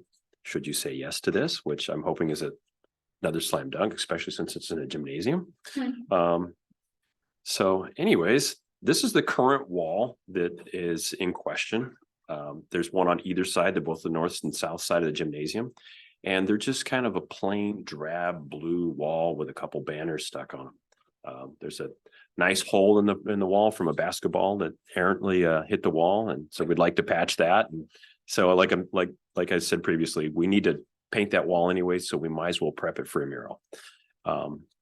So I think it's a good idea to kind of see the concept, So the artist in this case is Brian Gage. He's one of our alumni. He's already got work that's been done on our campuses. If you're familiar with our Pacific Grove logo for the high school, I guess he did that way back when he was in high school. So I believe this is the mural that I think they would put on the south wall. Yes. Yeah, south wall. And look at that. That's the north wall. Aren't these gorgeous? They're absolutely gorgeous. And if so, for a precedence, I think we need to look at what he's already done on our campus. We're all familiar with his work. So I don't think there's any more of a sell I could do. So I would actually like Sean and the PTSA folks to come up and give a little bit to back this up. Thank you, John. I mean, how cool is that? It is long overdue. So my wonderful, amazing PTSA, in addition to all the other things that they do, came to me with this submission and the artwork, and the fact that it involved one of our alumni. It was absolutely a slam dunk. What I'm not sure you had an opportunity to see there, it's also including 5 adjectives that describe what we want to be as middle school students, and those are being voted on by our own students. So there is that legacy component to this as well. It is beautiful. It is something that I would be proud to have my kids in. It is seen not only by our athletics, but every PE class we have at that school. I'm really super excited, but I would like to have our PTSA, Miss Jessica, Miss Dreisbach, and Mr. Kirk come on up and just get lauded for doing amazing things. Thank you very much, Principal Roach and John. And my name is trustees. My name is Northrop Kirk, and I represent the PTSA of PG Middle School. And we're an amazing group of parents that are concerned about our children. We want continued spirit for them, and we want community for them.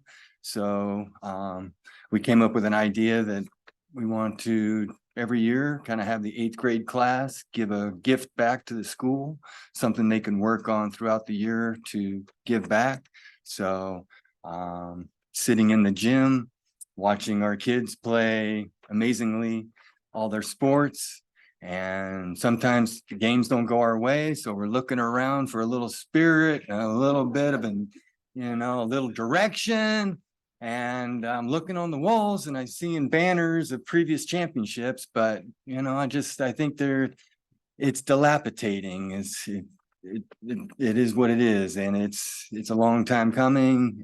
It's probably been that way for 20 years or so, and I think this is an excellent way for our eighth graders to give a gym beautification as well as spirited murals.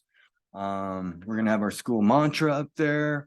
We're going to have gym rules. We don't have any rules in the gym, so people should know how to act when they go in there, but if we have them there, they can read them, they know it, know what to do.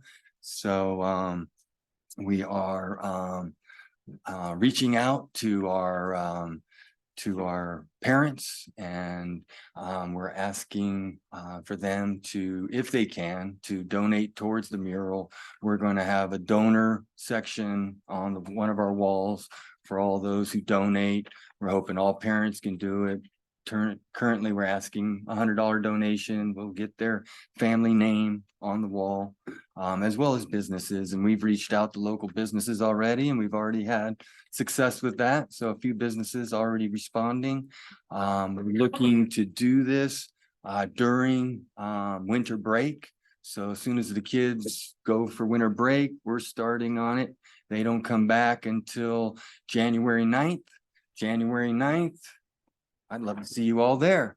We're gonna have a big celebration and a big party for it. I'm hoping the mayor and all sorts of Pacific Grove dignitaries can come and celebrate in giving our wonderful students at PG Middle School just more spirit and more enthusiasm, more direction. So we're asking for a unanimous vote tonight, and let us spread the spirit of PG. Well said. Thank you. Thank you. Would anyone else like to speak? If, No, I'm just gonna turn it back to. You want to turn? oh, to the mural that we're voting on.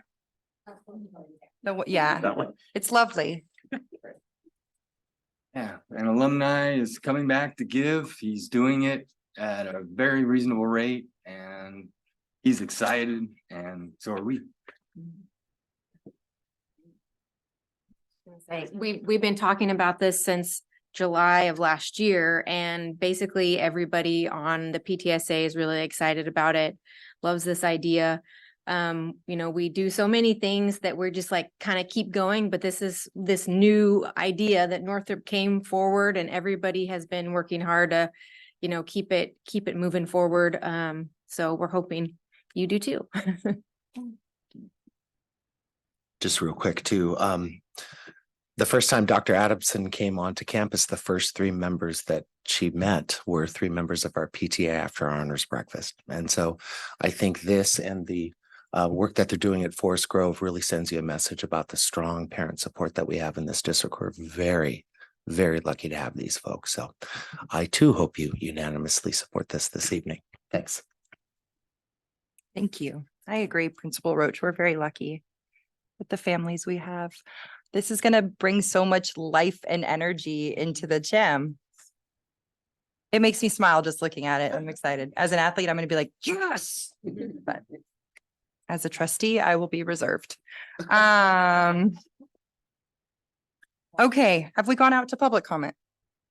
We're back to board comment. Did we comment on this mural yet? We have not yet discussed this mural. Okay. Well, that was my comment then. Trustee Otmar. You guys, yes, this looks so cool. Thank you so much for giving all your time, but also for this. I mean, this is going to be so cool. And I just got a text from my husband that we've donated. So apparently that's a yes from me. Thank you, Ben. You can go on the wall. Right on. Dr. Hazen. 2 important questions. One, will it have class of 2024 somewhere in the mural as well? So it will stick for the, okay, excellent. And the second one, maybe most important, for the lighthouse, can that be an actual light we can shine when the opposing teams are shooting free throws? I'm thinking like Carmel in particular. John, can you do that? I'll see what I can hook up. Thank you. All right. We'll table that for another time. But seriously, yes. Yeah. Yeah, I know. We're into, our family's in 100%. Thank you guys so much for bringing this. This is such an awesome addition to our district. Student trustee DiMaggio.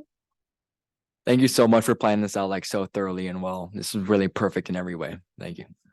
Thank you.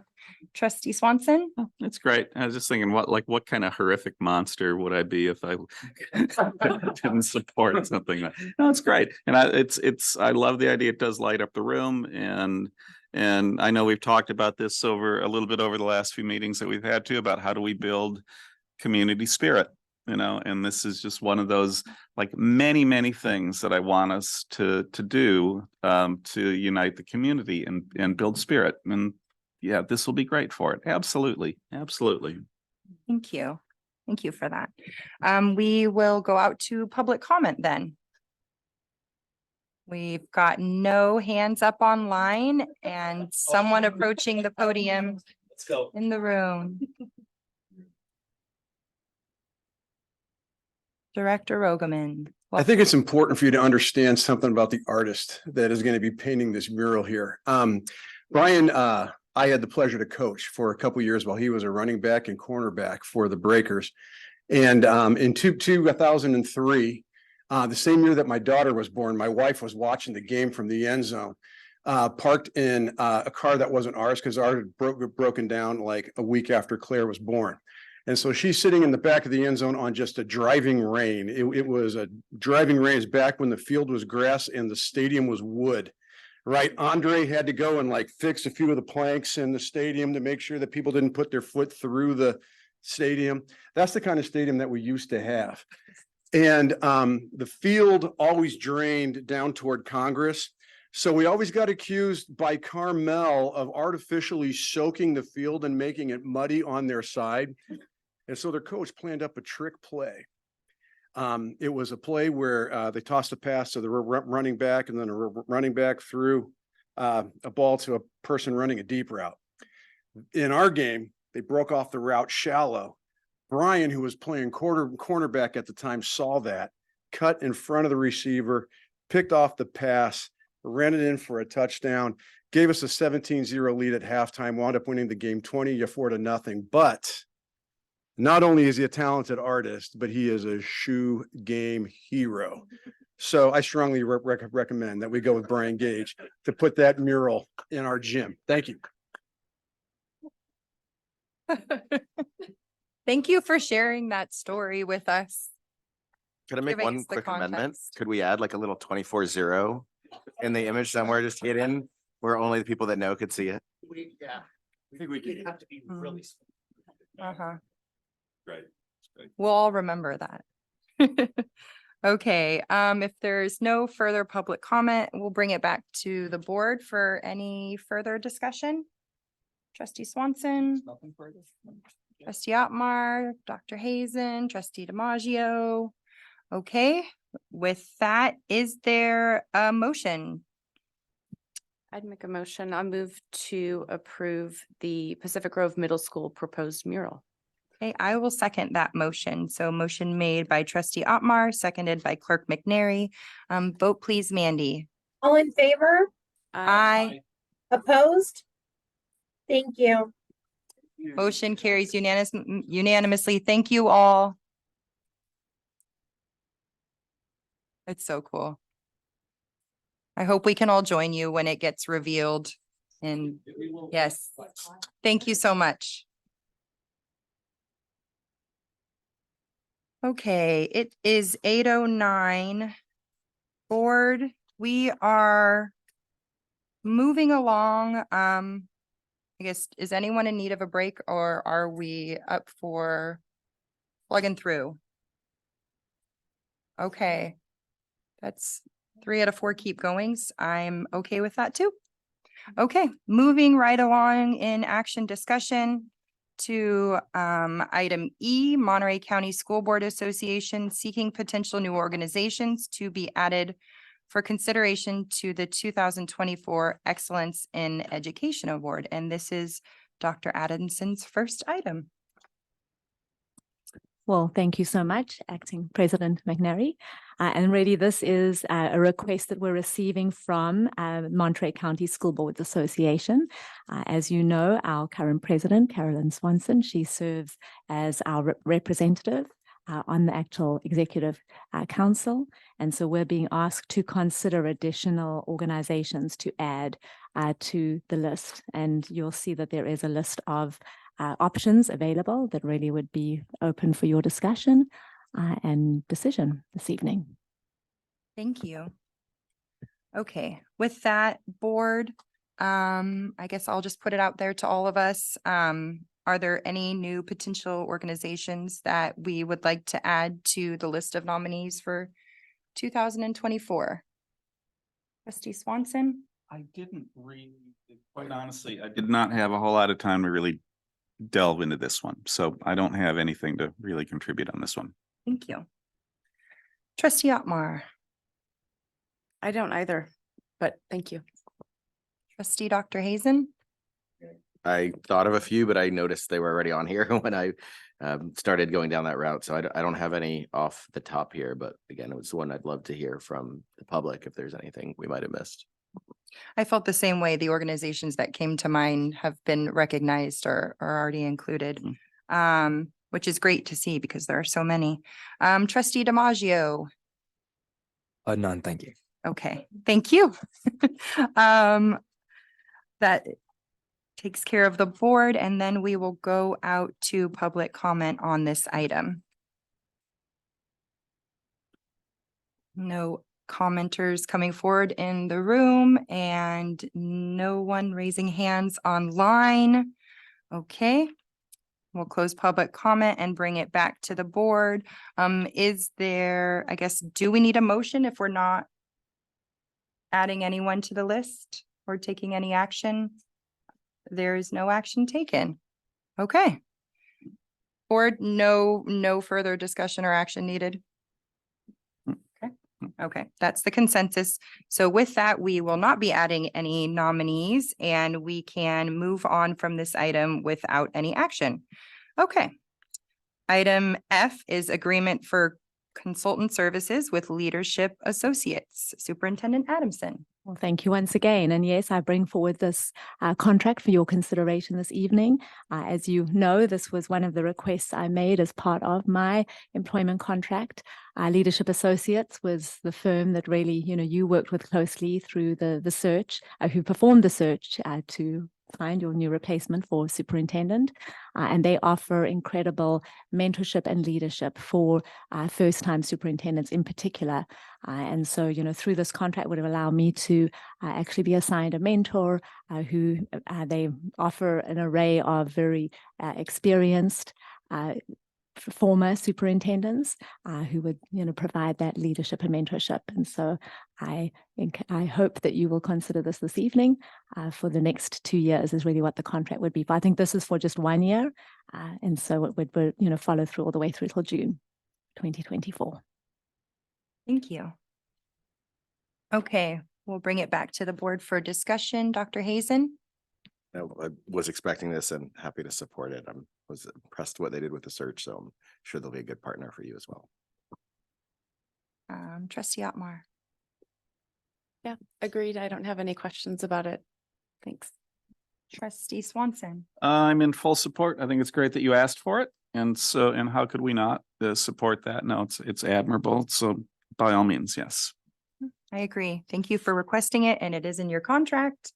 So with that, I will go out to public comment. Oh, excuse me. Thank you, Louis, for reminding me to go to our student trustee DiMaggio. Anything from you, trustee DiMaggio? None, thank you. Thank you. And now we can go out to public comment. Thank you, Louis, for keeping me on it. No hands online, no one coming forward in the room for comments. Back to the board then. And board, do we have a motion? I'm happy to make a motion to approve the contract as presented. And I will second the motion. So motion made by Dr. Hazen, seconded by Clerk McNary. Vote please, Mandy. Aye. Aye. Can you repeat that, Mandy? Sorry, all in favor? Aye. Aye. Opposed? Thank you. Thank you. Motion carries unanimously. Wonderful. Okay, next up on our calendar or our agenda, excuse me, is board calendar future meetings. And this is also Dr. Adamson's item. Well, once again, thank you. And this really item is simply to make you aware of some of the changes that have been made to future board meetings. And so really the first one is that we moved the quarterly facilities project updates from November 16th to December 7th. And then obviously, with that change, we would be seeking your approval to approve those changes and the new calendar. So that would be the first. And then the second for our consideration is I'm aware that the meeting scheduled for December 7th was initially intended to address and for us to be able to continue the discussion of board goals. And so really, I think the question I have for you this evening for discussion to make a decision on is whether we still want to limit items for that meeting, and are we still wanting to hold that discussion that evening. And the reason I open this up for discussion for your consideration is because we are in the process of also establishing a date for our governance training, which would very likely happen that week or the following week. I know we have to identify a date for that. And so really just wanted for you to, be able to have that as a consideration. If we move the board goals from that evening, then up for discussion would be, do we would we have the opportunity to add additional items brought forward by staff for your consideration? So those are really the topics, for your discussion this evening. Part of what I would like to also have a decision tonight is a date for our governance training. I know we've looked at a few dates, and really for us to possibly come to a consensus that we can give Lou Lozano, who'll be, performing that training for us.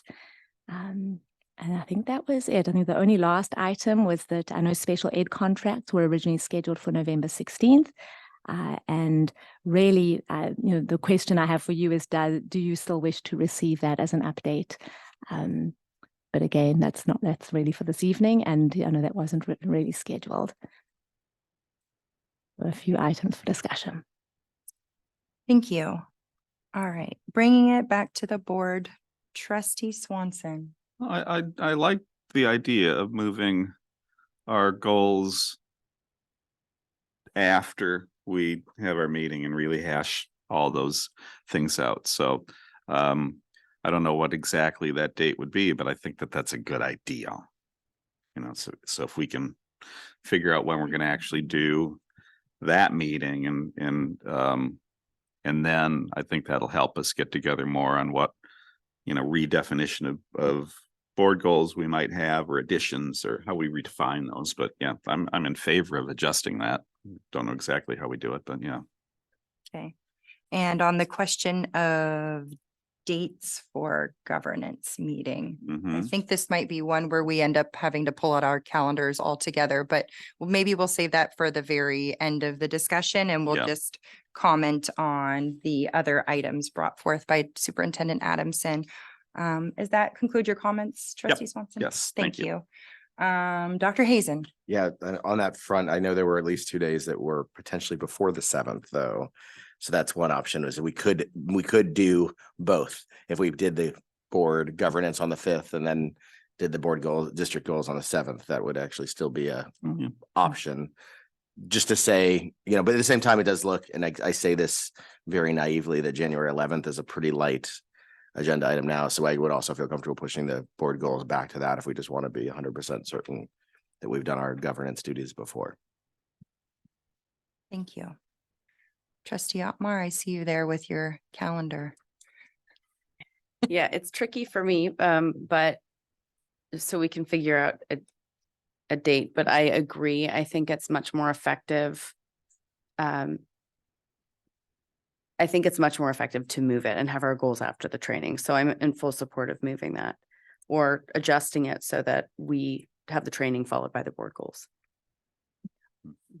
Yeah, I agree with the rest of the board. I would like to, well, and I'm guessing what I'm going to say is what we all mean. So correct me if I'm not right. That we would like to probably, I guess I'm thinking open up December 7th. My thought process is we want you to be involved in the goals discussion, and we haven't had that opportunity yet. And I want us to be able to start fresh. And I think the governance discussion is critical to getting to the next step in the goals conversation. So perhaps for now, we find a date for the governance discussion, table goals temporarily until we can look at the calendar and open up December 7th to other staff items that may be ready for presentation or action. That's my thought. With that, I will send it out to public comment on the calendar.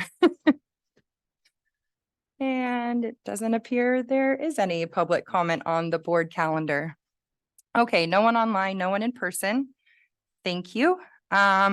So bringing it back to the board, we are going to, I guess if we're making changes, we will need a motion. And are we going to firm up first a date for our governance training? I know scheduling can be done offline, but I think it might make sense if we can to do that tonight. The only piece I would like to add is obviously something that we hadn't considered and wasn't on the calendar when we looked at the dates was the cultural proficiency, input session, which I know that the committee is now looking at December 5 as a possibility for that night. So that may be off the table at this point. Yeah. Thank you for bringing that up. So can you remind us the dates you had given us Yes. for potential governance date? Correct. So we have December 6, 11, 12, and 13.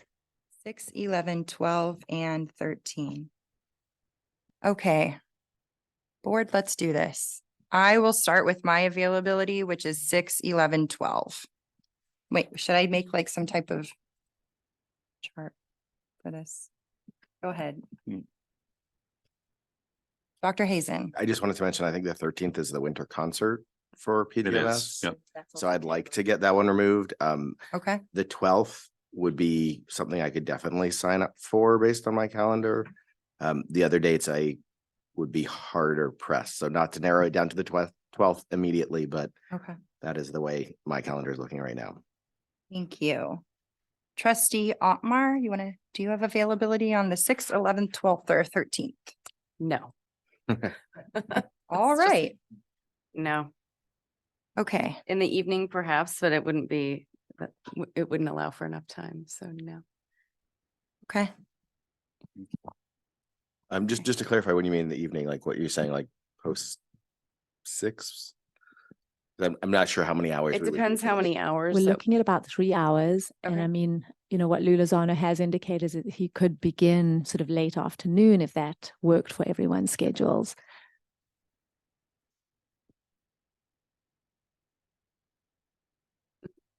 No worries if it The still doesn't pressure's work. on. No, I know. no worries if it still doesn't work. I just wanted to make sure we were all on the same page. about Okay, what we thank you. discussed. No, I like that.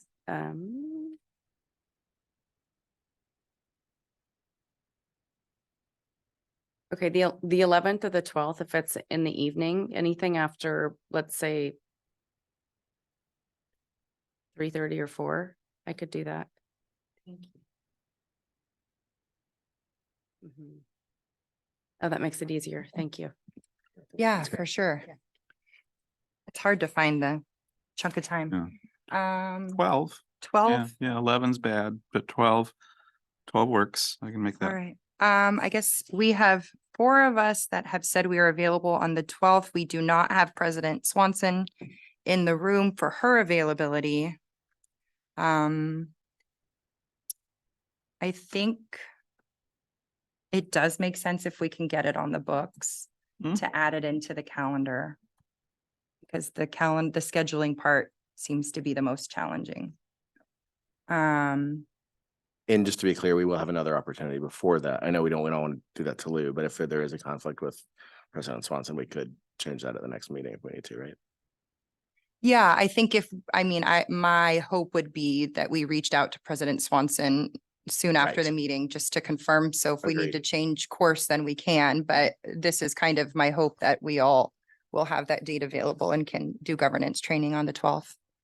And then, regarding December 7, we will make that a regular board meeting, not a goals meeting, and we will open it up to other agenda items. Okay.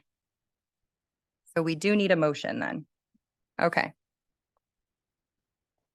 Thank you, Dr. I Hazen. make a motion to accept the proposed calendar changes of the 7th and the 12th. Okay, I'll second that. I guess we need a second, right? we will need a second. All right, we're Absolutely. Yeah. seconded. Thanks. Okay, motion made by Dr. Hazen, seconded by Brian Swanson. Vote please, Mandy. All in favor? Aye. Opposed? Thank you. Thank you. Vote carries unanimously. Okay, we are moving on to, thank you, Superintendent Adamson, for all of your No, information. Thank you all for your time as well and commitment to this. Thank you. Thank you all, board, for finding the time. All right, information discussion, item A, board policy updates. Superintendent Adamson. Well, thank you once again. So this really addresses all of the CSBA updates. There's a batch of updates that we were bringing forward. This was brought forward to the policy committee and reviewed, and feedback was provided there. And so really it is brought forward to you this evening for your discussion and approval. Okay, so this was a big batch of policy updates and the board had an opportunity to review all of them. At this time, board, any comments on the board policy updates in this batch? Trustee Swanson? No, I'm not sure if it was presented this way before or not, but I like how it was presented. It was much easier to digest it this time, just to see. It's like, all right, so there was no change here and this is who looked at it. So I don't have any issues with what I'm looking at right now. It just was easier to consume it all. The additional information from staff about who handled each item and what we should look for. I thought that was really valuable too. Yep. Yeah. Yeah, that helped a lot. Time saver. Trustee Otmar. That was my comment too. It was so nice to have a reference page to know that I didn't have to, if there's been no recommended changes, I'm okay with it. So thank you, wherever that came from. It was wonderful. Yeah. Dr. Hazen. Yep, I mean, same to echo. I really appreciate that, and appreciations goes out to the policy committee. I guess that's President Carolyn and yourself, Clerk McNary, and for the changes proposed here and others on the agenda. So thank you very much. Thank you. We do not come up with I'm going to guess that was Mandy or other district staff who put together the organized list for us, but it is a really great addition. Thank you again to whoever that was. There's Mandy and the combined members Staff. of our staff, Yeah. but it's a lot. Yep. So thank you for your appreciation. It's much easier to follow with all of that kind of context given. Student trustee DiMaggio. Nothing. But on that note, I do have AP Calculus tutoring to go to because I have a big quiz tomorrow. Oh my goodness. Yeah. Thank you for joining us. Please feel free to head out. Thank you so much. And a very big warm welcome to our new superintendent, Miss Anderson. Thank you so much. Thank you. Can I have my gavel back now?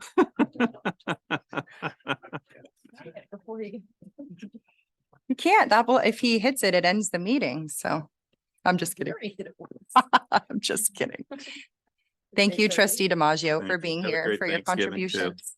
Thank you. And good luck on your exam. Okay, with that, board has had an opportunity to comment. We'll go out to public comment on board policy updates. Oh, yes, Ms. Shamas. Welcome.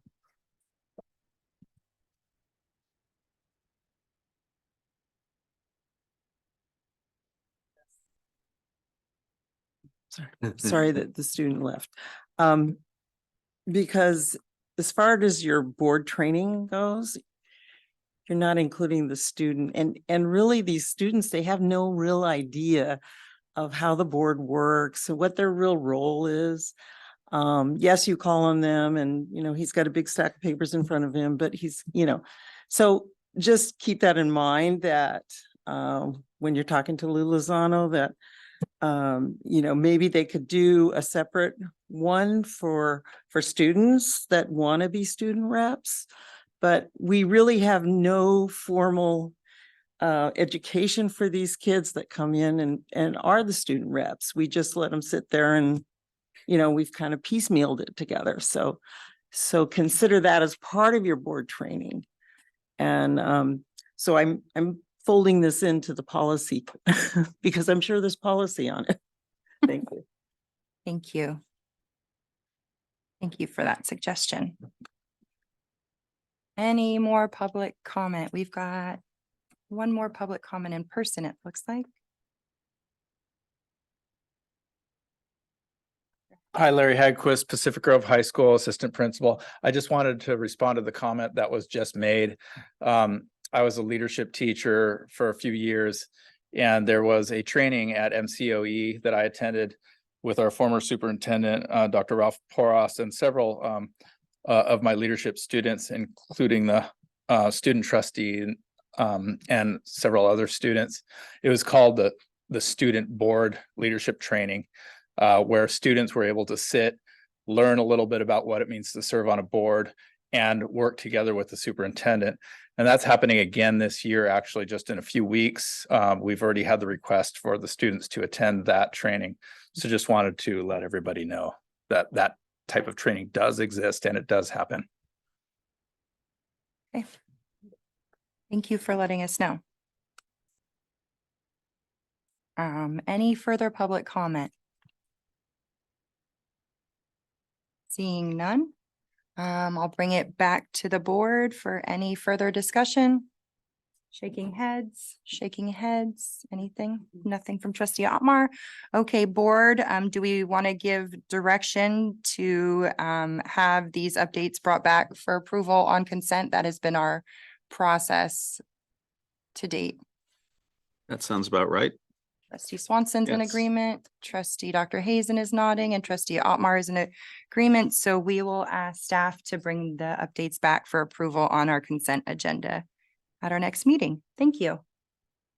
Okay, moving on to info discussion item B, board bylaw 9121, president.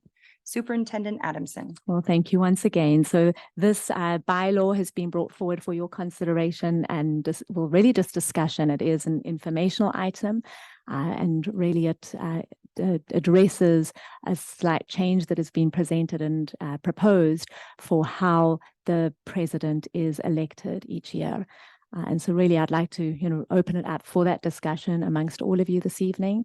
It was something that was presented. It was not able to be received in time for our regular policy committee review.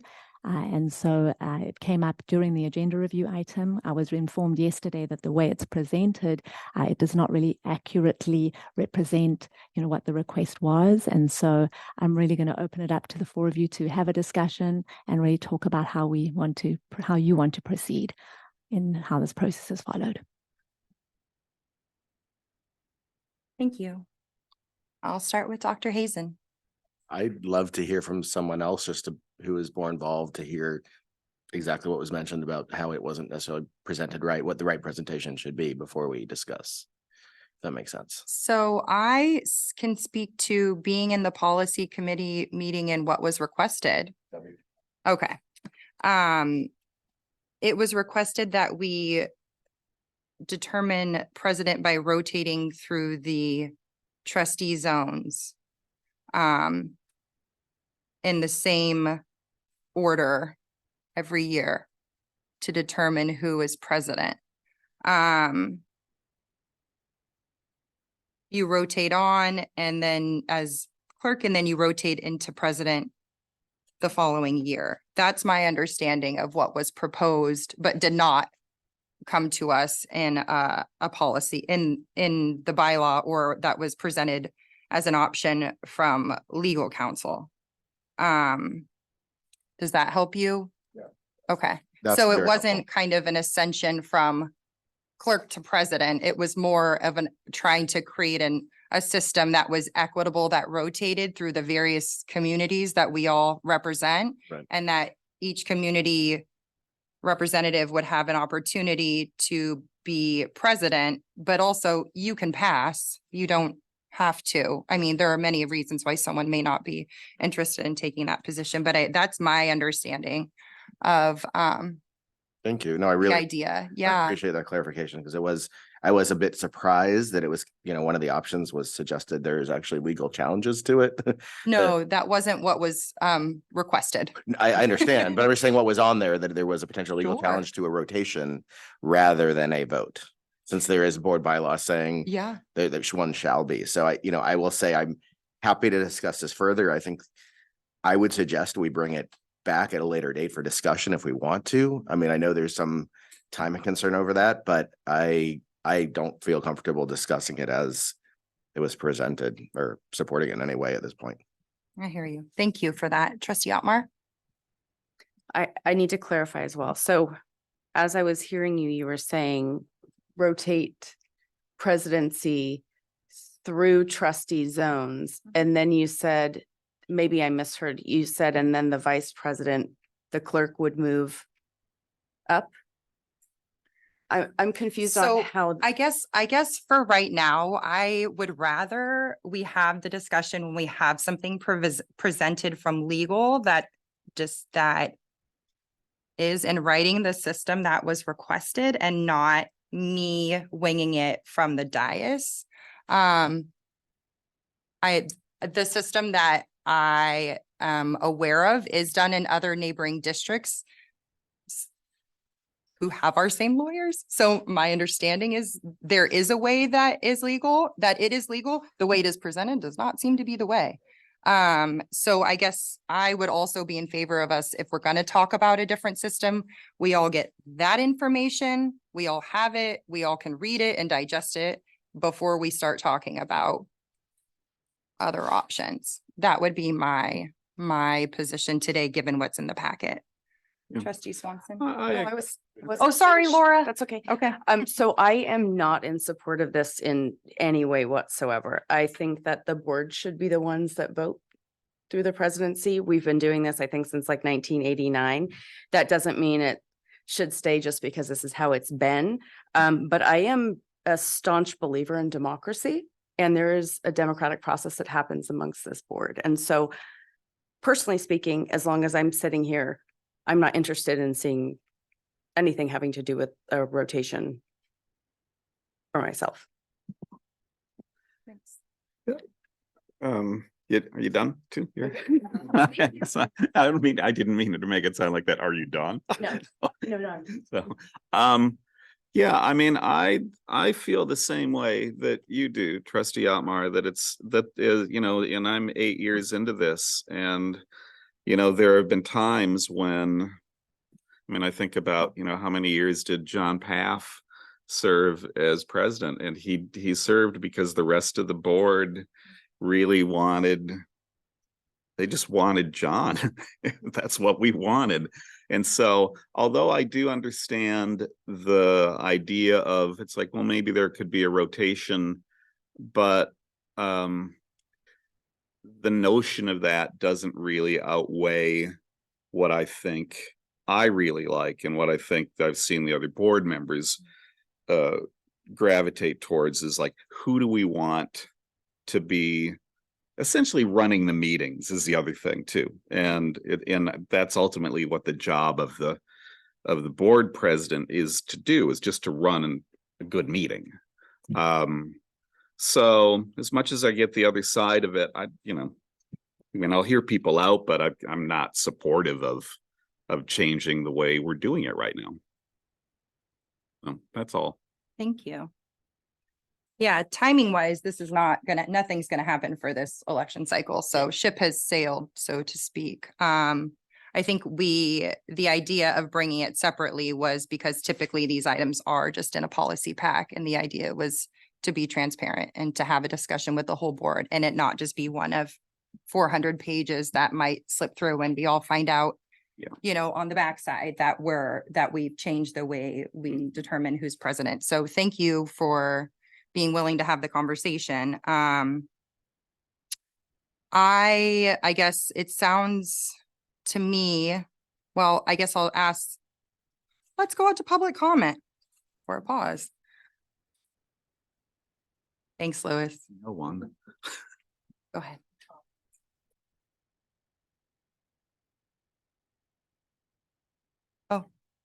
Okay, we have one online. We'll go there first and then Ms. Shama. Oh, Ms. Shama's here in person. Oh, okay. You've got the thank you. mic. Well, speaking as someone who spent 12 years on school board and electing a president is important. And it should be an election. It shouldn't be a rotation. And that's my opinion because there's a skill to it. And not everyone is that good at it. So that's okay. I mean, doesn't mean you're not a good board member, but the skill of running a meeting and going to all the agenda, plus the time it takes, because a school board president is going to have more time tacked on to their duties. So it's really important to choose a person who's number one, willing and who's skilled. In the past, when I was on the board, there was one person I remember who never wanted to be president, which was fine, but he never wanted to, he made that clear. That's fine. And then there was another one who wanted desperately to be president and was never voted president. And it wasn't that person wasn't a skilled board member, the person was, but the rest of the board at the time really felt that the skills needed were not that person's suit. So that's okay. And you really need to think about that. So I don't think a rotation gives that, that just, you're trying to be fair and it's not really that kind of a job, so consider that. Thank you.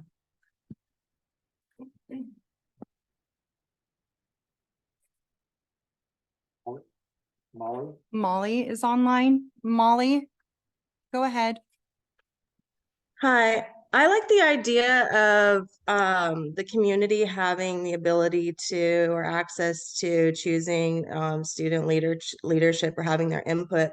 I don't really know a lot about the process or the bylaws, so I don't know if already there's a social justice criteria for the individual who will be running for the position.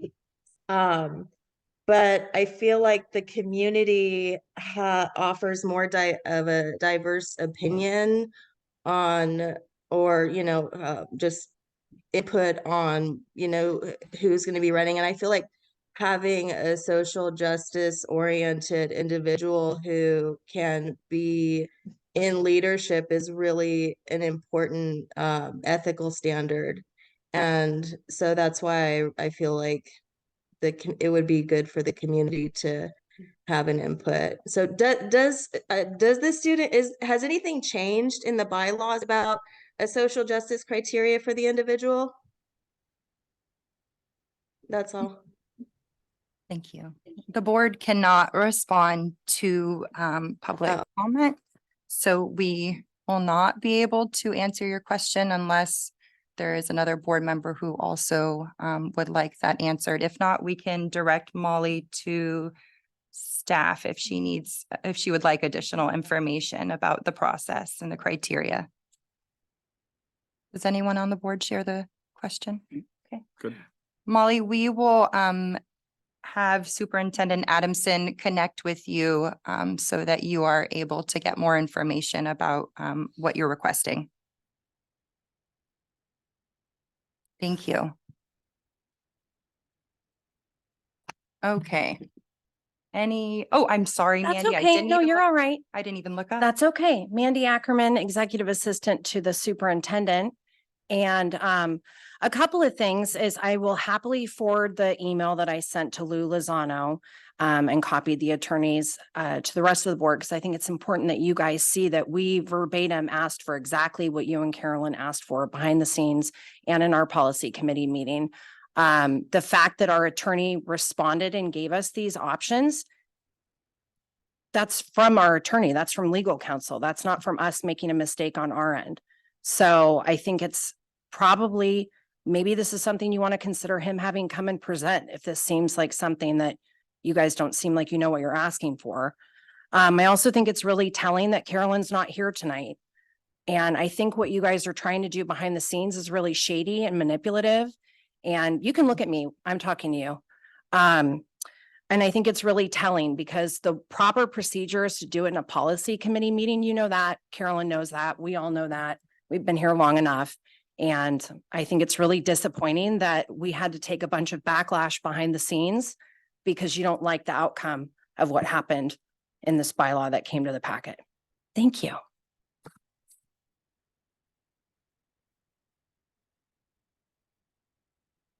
Okay. Any further public comment, Louis? Thank you. Board, bringing it back for direction.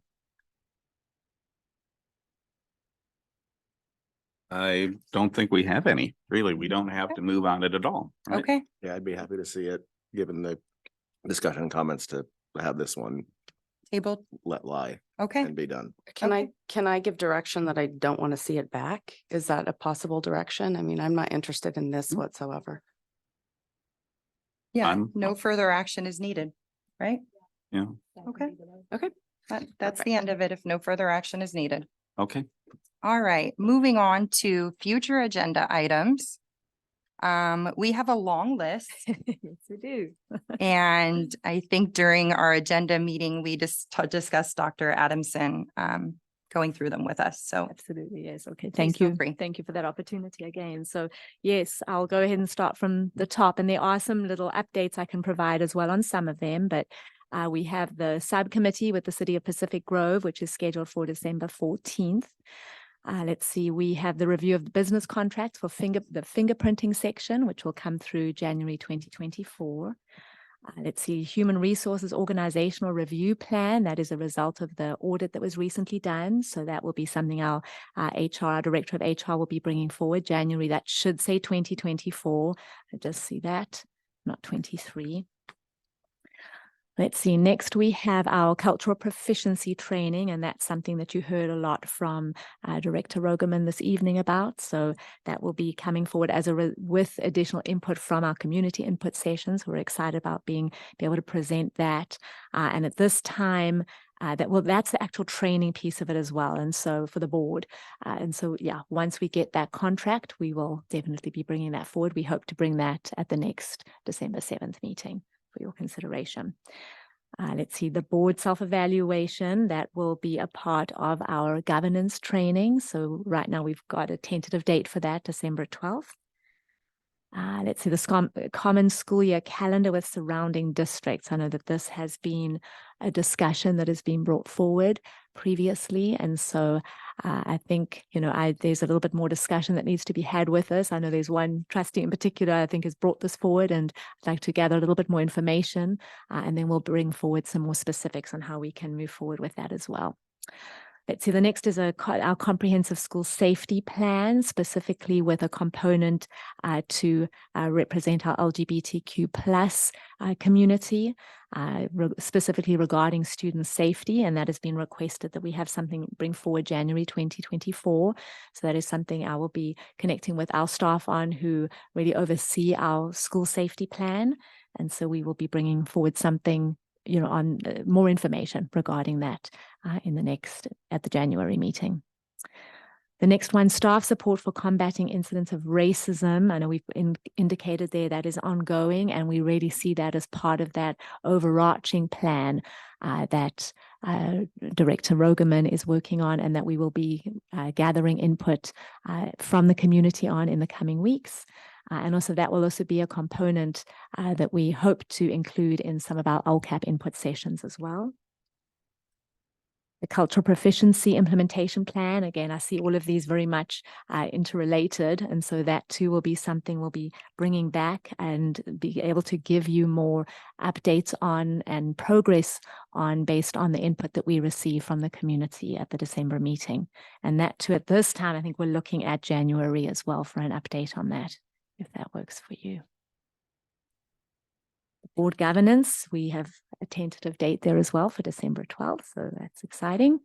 The racism zero tolerance policy, I think that is also a component that we're looking at under that large, overarching plan, as far as looking at what consequences we're assigning for incidents related, or acts of racism. And so that too, we will have some updates, and we look forward to gathering input as well from our community on that, and more in particular, some of the organizations that we're partnering with there as well. Let's see, equity between elementary schools. I know that this is a topic that has been raised and that we have ongoing conversations about. I know we're looking at January 2024 there too. I was in the process of wanting to gather a little bit more information there as well. And so that way we can come back with some more specific information, but I will be gathering that this week. And then also elementary Spanish offerings for TK through second grade. And there too, I'd like to get a little bit more information on the specifics there so that we can work together as a staff to see what we can do regarding that specific request. So that's the list. It's lengthy. Any input, questions, comments?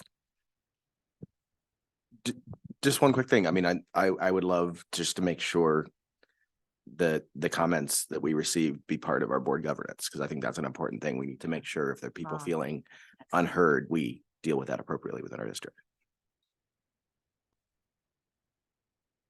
So not an additional item.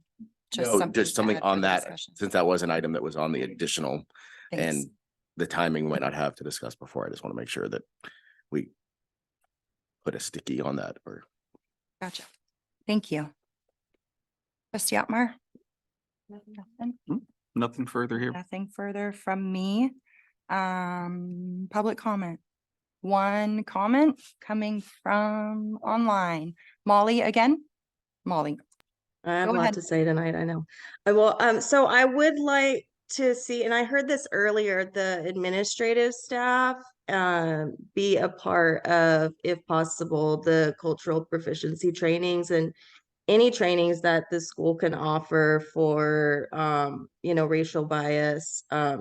Just based on some of the comments that I've heard tonight alone, I feel that it would be really beneficial for the administrative staff.